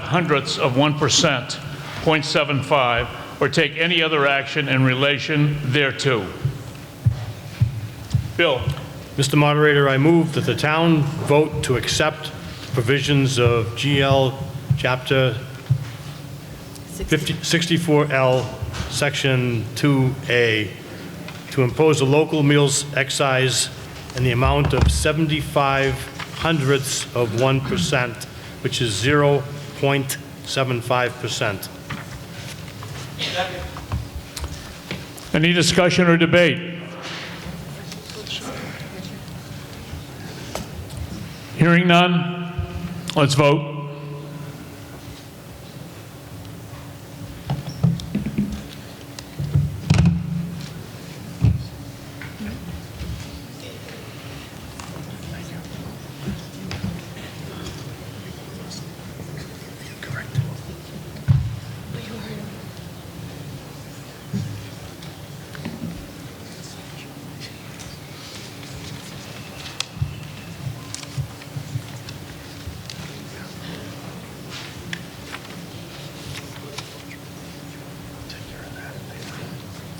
Passes 65%. Article 22, to see if the town will vote to accept the provisions of GL 64G 3A, authorizing the imposition of a local excise upon the transfer of occupancy of a room in a B&B, hotel, lodging house, short-term rental, or motel located within the town of Newbury at a rate of 6% of the total amount of rent for each such occupancy, or take any other action in relation thereto. A motion. I move that the town vote to accept the provisions of General Laws, Chapter 64G, Section 3A, authorizing the imposition of a local excise upon the transfer of occupancy of a room in a bed and breakfast establishment, hotel, lodging, short-term rental, or motel located within the town of Newbury at a rate of 6% of the total amount of rent for each such occupancy. Thank you, Alicia. Do I have a second? Any discussion or debate on this? Hearing none, let's vote, please.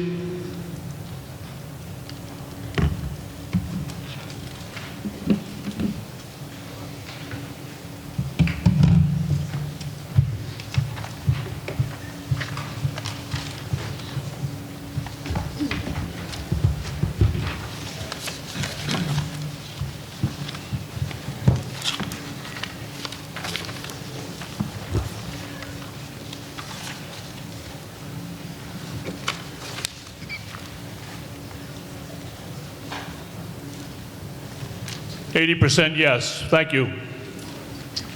Article 22, to see if the town will vote to amend the code of the town of Newbury general bylaws by adding a new bylaw, Chapter 83, solicitation canvassing, as follows.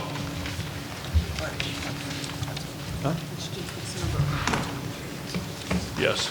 Article 23, yes. Chief? You speak to that? Good evening, thank you for being here. I'll make this really quick. I'm asking for a bylaw that anyone who solicits door-to-door in town pay a $50 fee to the town, and that we do a background check on the business and the individuals who are going door-to-door. Many of you believe that this bylaw already exists. It exists in many other communities. We don't have it right now, therefore I have no control over who's going knocking door-to-door. Any questions? Thank you. Leslie, could you give us a motion, please? I motion that the town vote to adopt the solicitation canvassing bylaw as written in Article 23 of the warrant. Have a second? Second. Discussion or debate? Seeing none, let's vote.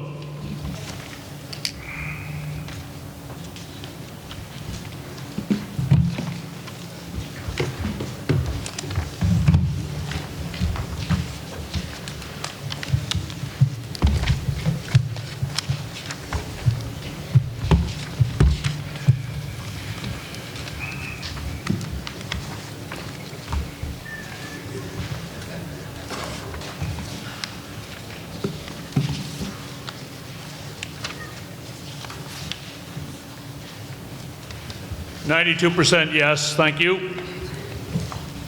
To see if, Article 24, to see if the town will vote to amend the code of the town of Newbury, Part 2, general legislation by adding a new Chapter 66, Newbury Historic Districts, pursuant to Chapter 40C of the general laws of the Commonwealth of Massachusetts, as amended, as set forth below. Patrick? Mr. Moderator, I move that the town vote to adopt the Newbury Historic Districts bylaw as written in Article 24 of the warrant. Discussion or debate? You Lon? No. Lon? No. Robin and Lon, are you here? I'm here. Robin Etheridge. Okay. 6 Newman Road, just on the green there, and in Newbury, and I am the chair of the local historic district study committee. So what you see above is the map of the proposed historic district, and this article refers to all those properties within it, all 25. Anyway, in 2010, Preservation Massachusetts, which is the premier advocate for the preservation of endangered historic landmarks and the retention of community character, put Newbury's Lower Green on the 10 most endangered historic landmarks list that they had. Now, 16 years later, we have the opportunity to remedy this. And in this year, the 250th anniversary of the founding of the United States, it is fitting that the town of Newbury can also celebrate the establishment of a protective local historic district that encompasses the Lower Green, which is the focal point of the 1635 settlement of Newbury over 390 years ago. So, over the last 3 years, the appointed Local Historic District Study Committee presented an exhaustive local historic district plan that was approved by the Massachusetts Historic Commission, the Select Board, and the Planning Board. So, during this time, our study committee has held regular televised meetings, meticulously studied the boundary area on maps and in person, interviewed neighbourhood property owners, held 5 public meetings, including a public hearing. It's received encouragement from the trustees of reservations and the Essex County Greenbelt and Historic New England, who all have land within or surrounding the area. It's continually engaged with residents whose properties might be in the district and who are very supportive. Now, the benefits of a local historic district to the town of Newbury are substantial and long-lasting in continuing to provide a free, open space for all to enjoy, ensuring that any architectural changes respect the cultural and historic qualities of the district, and preserving the historic buildings and properties and the stories they tell for future generations. And, most importantly, these benefits, present and future, are ensured at no cost to the town of Newbury or the taxpayers of Newbury. So I hope you'll support this tonight, and we need a 2/3 majority. This is as per the Massachusetts Historic Commission. Have to have a 2/3 majority to preserve this part of history. So your yes vote is very important. Thank you. Any discussion or debate? This vote does take a 2/3 majority. Yes. Dana Packer, 227 Middle Road. I read in the warrant that there's going to be another commission established to manage this. Is that correct? And my question is how are they going to work? Is the committee that we have now and that new commission going to work together on how we make this work?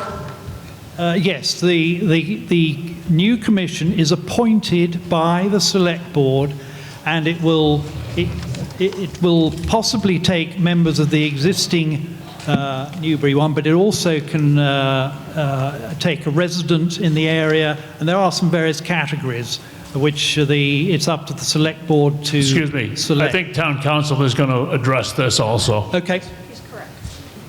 No, he was correct. He was correct. Yes.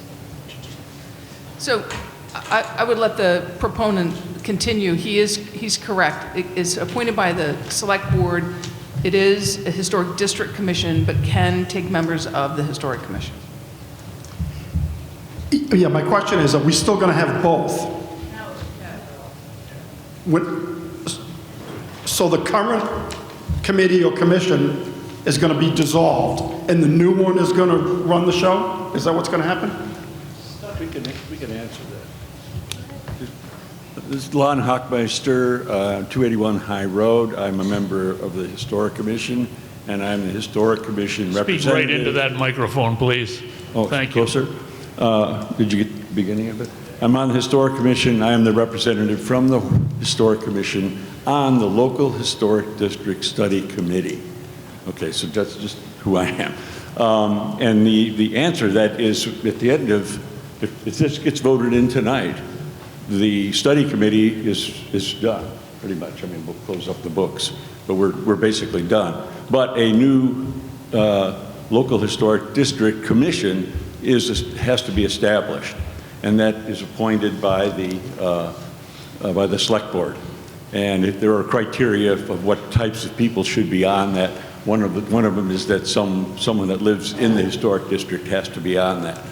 And I should state that the existing historic commission that I am on has volunteered to fill any unfilled positions to get this started.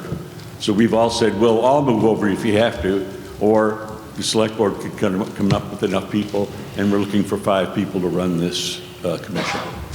Thank you. Yeah. Great answer. Thank you very much. Appreciate it. Oh, and I wanted to state what I was going to say. So I've been living in the historic district for 20 years, and this is a grassroots effort. The neighbors, everybody from the area got together and met at a home and said we need to do something to begin protecting the property around the green. I mean, we're celebrating our 250th coming up, right? The green is celebrating its 391st, and we need to protect that. Right now, the architecture around in the viewscape, at least around the green, still is the 1700s and 1800s. If I took a picture from Old Town Hill down, I'd see the same buildings now as I saw in 1877.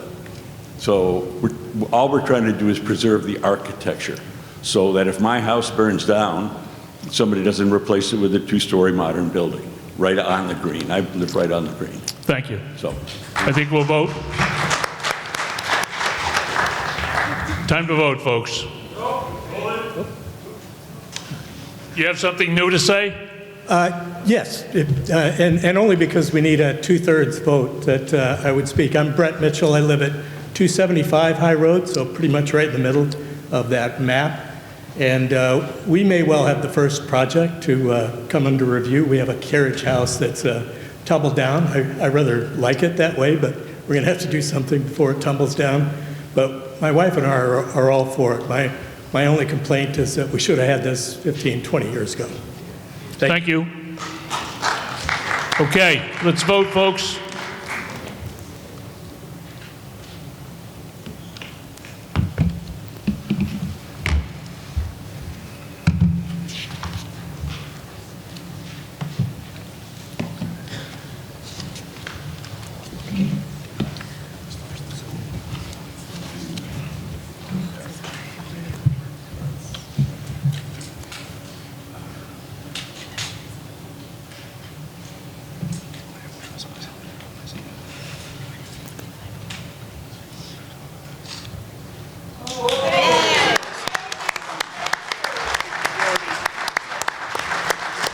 Passes. Thank you. Article 25, to see if the town will vote to amend the code of the town of Newbury, Chapter 97, zoning Article 11, administration, Section 97-11B, entitled Zoning Board of Appeals, by amending subsection 1, entitled Establishment, to increase the number of zoning board of appeals members from 3 to 5. As set forth below, with new text shown in bold and underlined, and text to be removed from that's drawn out, taken out. Okay. I move. You have a motion. I move that the town vote to amend the code of the town of Newbury, Chapter 97, zoning, Article 11, administration, as written in Article 25 of the warrant. This requires a 2/3 vote. Woody Knight is going to speak to this planning board, these zoning articles, and the next 2 articles also are about the same thing, and he's going to cover those as well, I believe. Right, Woody? Yes, thank you. Thank you. Good evening. I am Woody Knight, Chair of the Newbury Planning Board. Planning Board report. On behalf of the board, I would like to give the Planning Board report regarding zoning amendments proposed for Articles 25, 26, 27, 28, and 29 on the warrant for this annual town meeting. As required under Mass General Law, Chapter 40A, Section 5, the Planning Board has held public hearings on all the proposed zoning amendments. The board held the public hearings for Article 25 regarding the proposed increase in number of ZBA members on March 18, 2026. The hearing was closed on that date, and the board voted unanimously to submit the proposed zoning amendment to the Select Board for inclusion on the town meeting warrant. The board held public hearings for Article 26 regarding inclusionary zoning and Articles 27, 28, and 29, which address amendments related to the zoning recodification on March 4th, 2026. The hearing was closed on that date, and the board voted unanimously to submit the proposed zoning amendments to the Select Board for inclusion on the town meeting warrant. The Planning Board recommends adoption of all the proposed zoning amendments. The rationales for these 5 zoning amendments in the full text of the amendments proposed as warrant articles 25, 26, are included in Finance Committee appropriation booklet copies, of which were given to the town meeting attendees.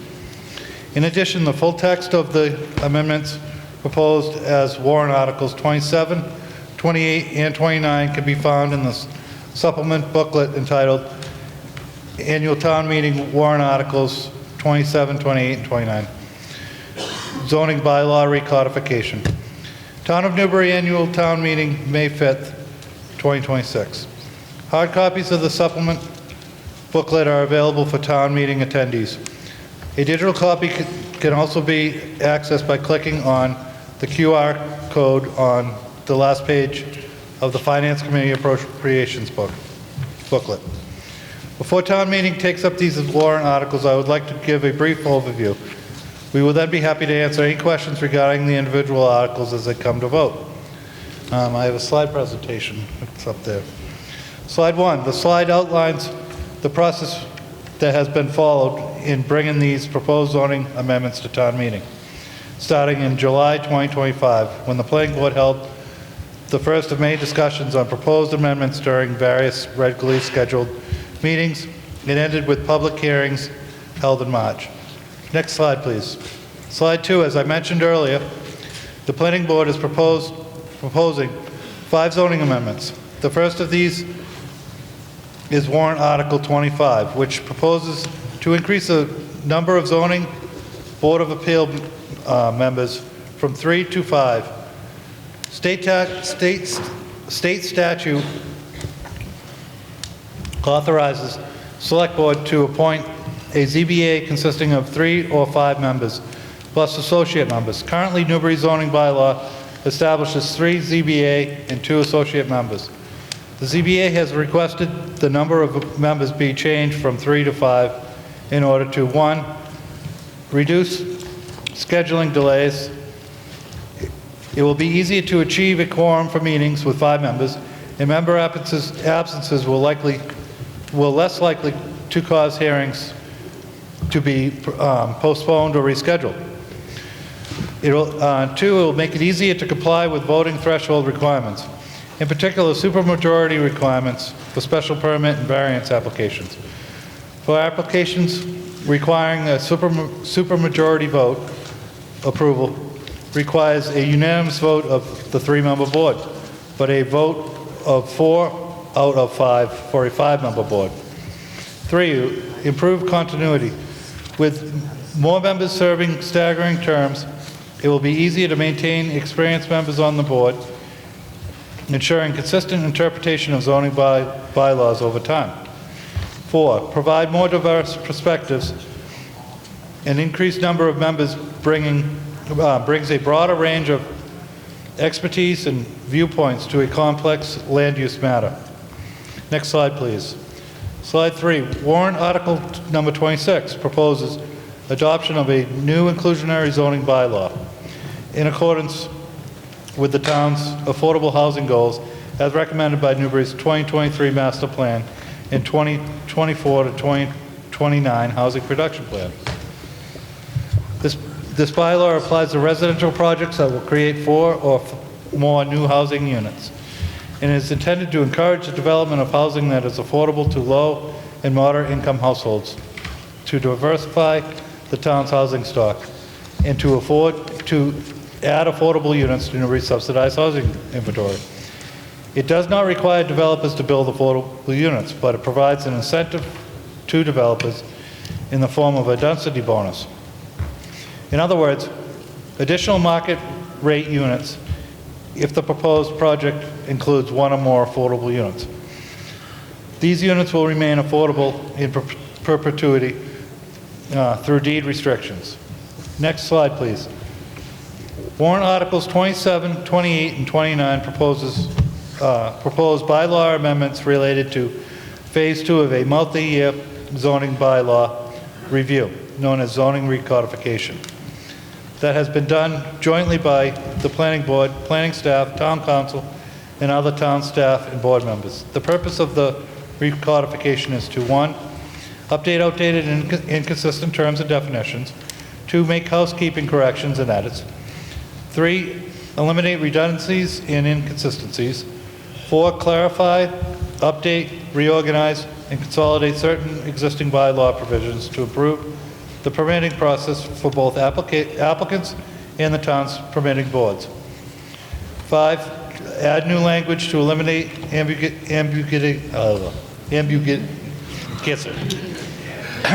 and bring the bylaw into conformity with new case law, statutes, and regulations.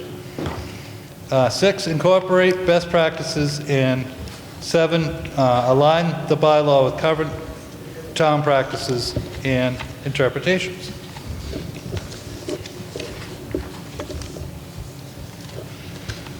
As I mentioned earlier, the full text of the proposed amendments in Articles 27, 28, and 29 can be found in the supplemental zoning bylaw recodification booklet.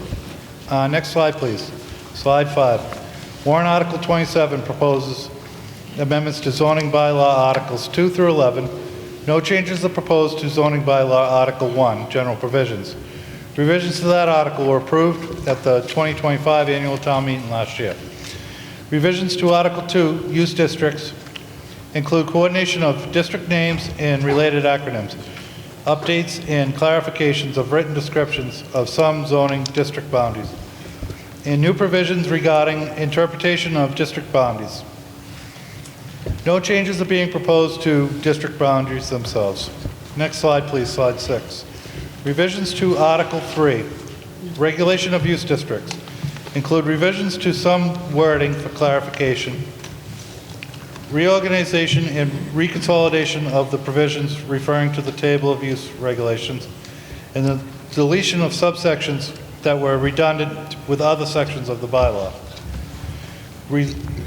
Revisions to Article 4, regulations to overlay districts, include updates to provisions of the Water Supply Protection Overlay District in order to coordinate with previously approved zoning amendments and to correct outdated and incorrect section reference.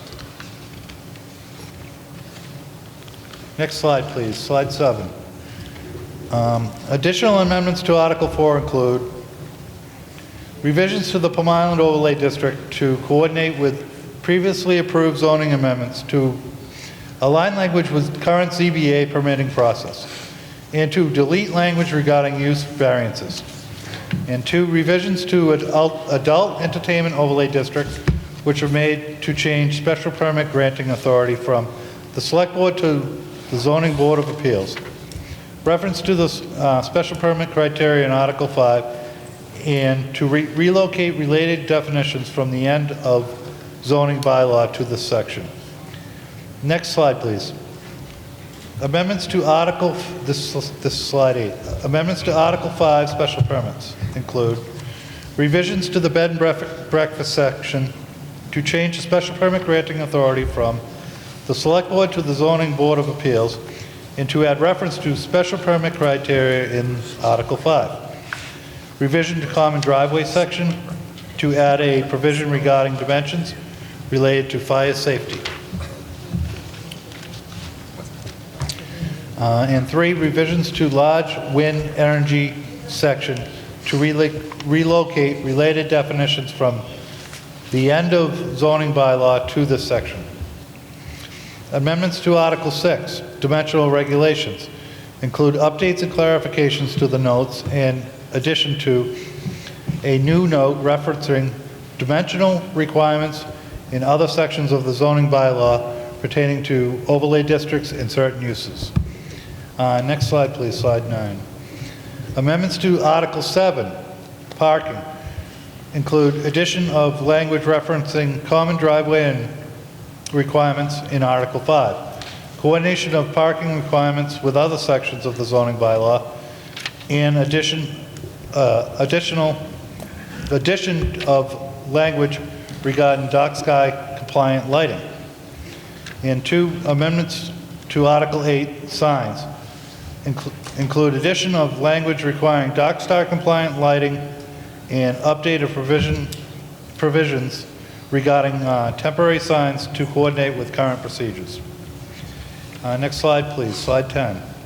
Amendments to Article 9, special regulations, site plan review, include addition of references to uses previously approved at town meeting and deletion of language regarding enforcement and penalty, which was added to Article 11 on the zoning bylaw at the 2025 annual town meeting. Woody? I think we have to go. I'm going to go through each one of these. I have a question here. First of all, I'd like a show of hands to say, first of all, we will have each of these described, and you'll have a chance to ask questions. But I would like to be able to bundle 25 to 29 with one vote. Through a show of hands, who is willing to do that? Yep. Looks like it's okay. Okay, we can do that. All right, now, Woody, I'm going to read these. You did 26. You did actually a great job on all of them.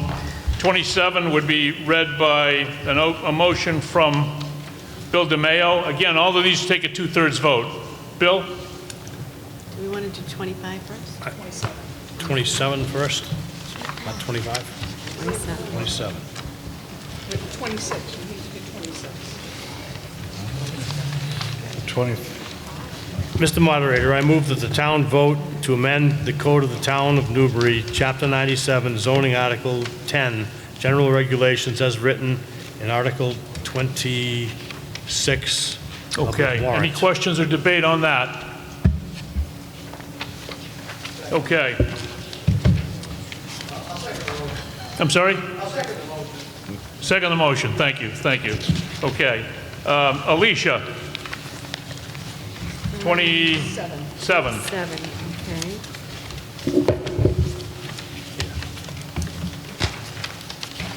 I move that the town vote to recodify, amend, revise, delete, renumber, and make technical corrections to the provisions of the Code of the Town of Newbury, Chapter 97, zoning, as written in Article 27 in the warrant and the supplemental recodification booklet. 28, Leslie. Is that right? Leslie, 28? On the back side. Yes, Leslie, 28. Thank you. I move that the town vote to recodify, amend, revise, delete, renumber, and make technical corrections to the provisions of the Code of the Town of Newbury, Chapter 87. No, this one. I move that the town vote to amend the Code of the Town of Newbury, Chapter 97, zoning, as written in Article 28 in the warrant and the supplemental recodification booklet. That's all of them, huh? Article 29. Mr. Moderator, I move that the town vote to amend the Code of the Town of Newbury, Chapter 97, as written in Article 29 in the warrant and the supplemental recodification booklet. Okay. Thank you. Now, remember, we're voting for 25 through 29. Yes, yes. And it takes a two-thirds vote. Are there any questions or debate?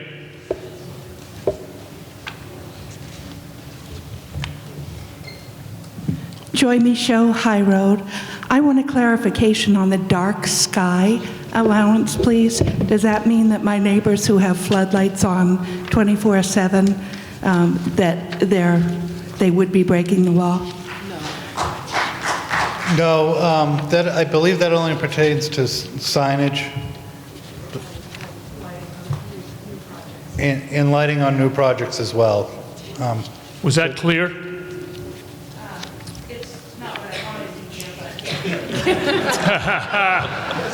Me either. I have a neighbor with a floodlight as well, so. You had your day in court. Good work. They changed the bulb. Okay. Any other discussion or debate? Hearing none. Let's vote on all of these articles, remembering it's a two-thirds vote. Thank you.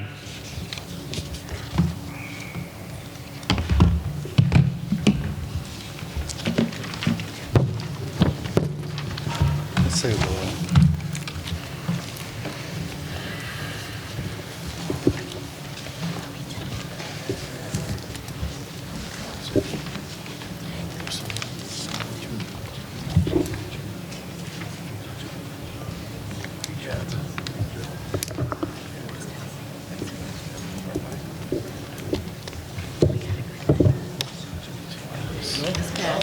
All right. Thank you, everyone. Well done.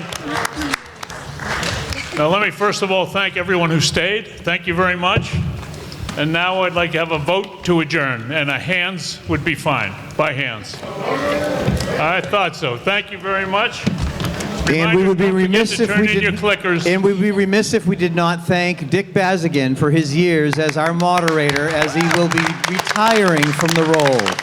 Thank you, thank you. We'll be in much better hands next year, trust me. Thank you.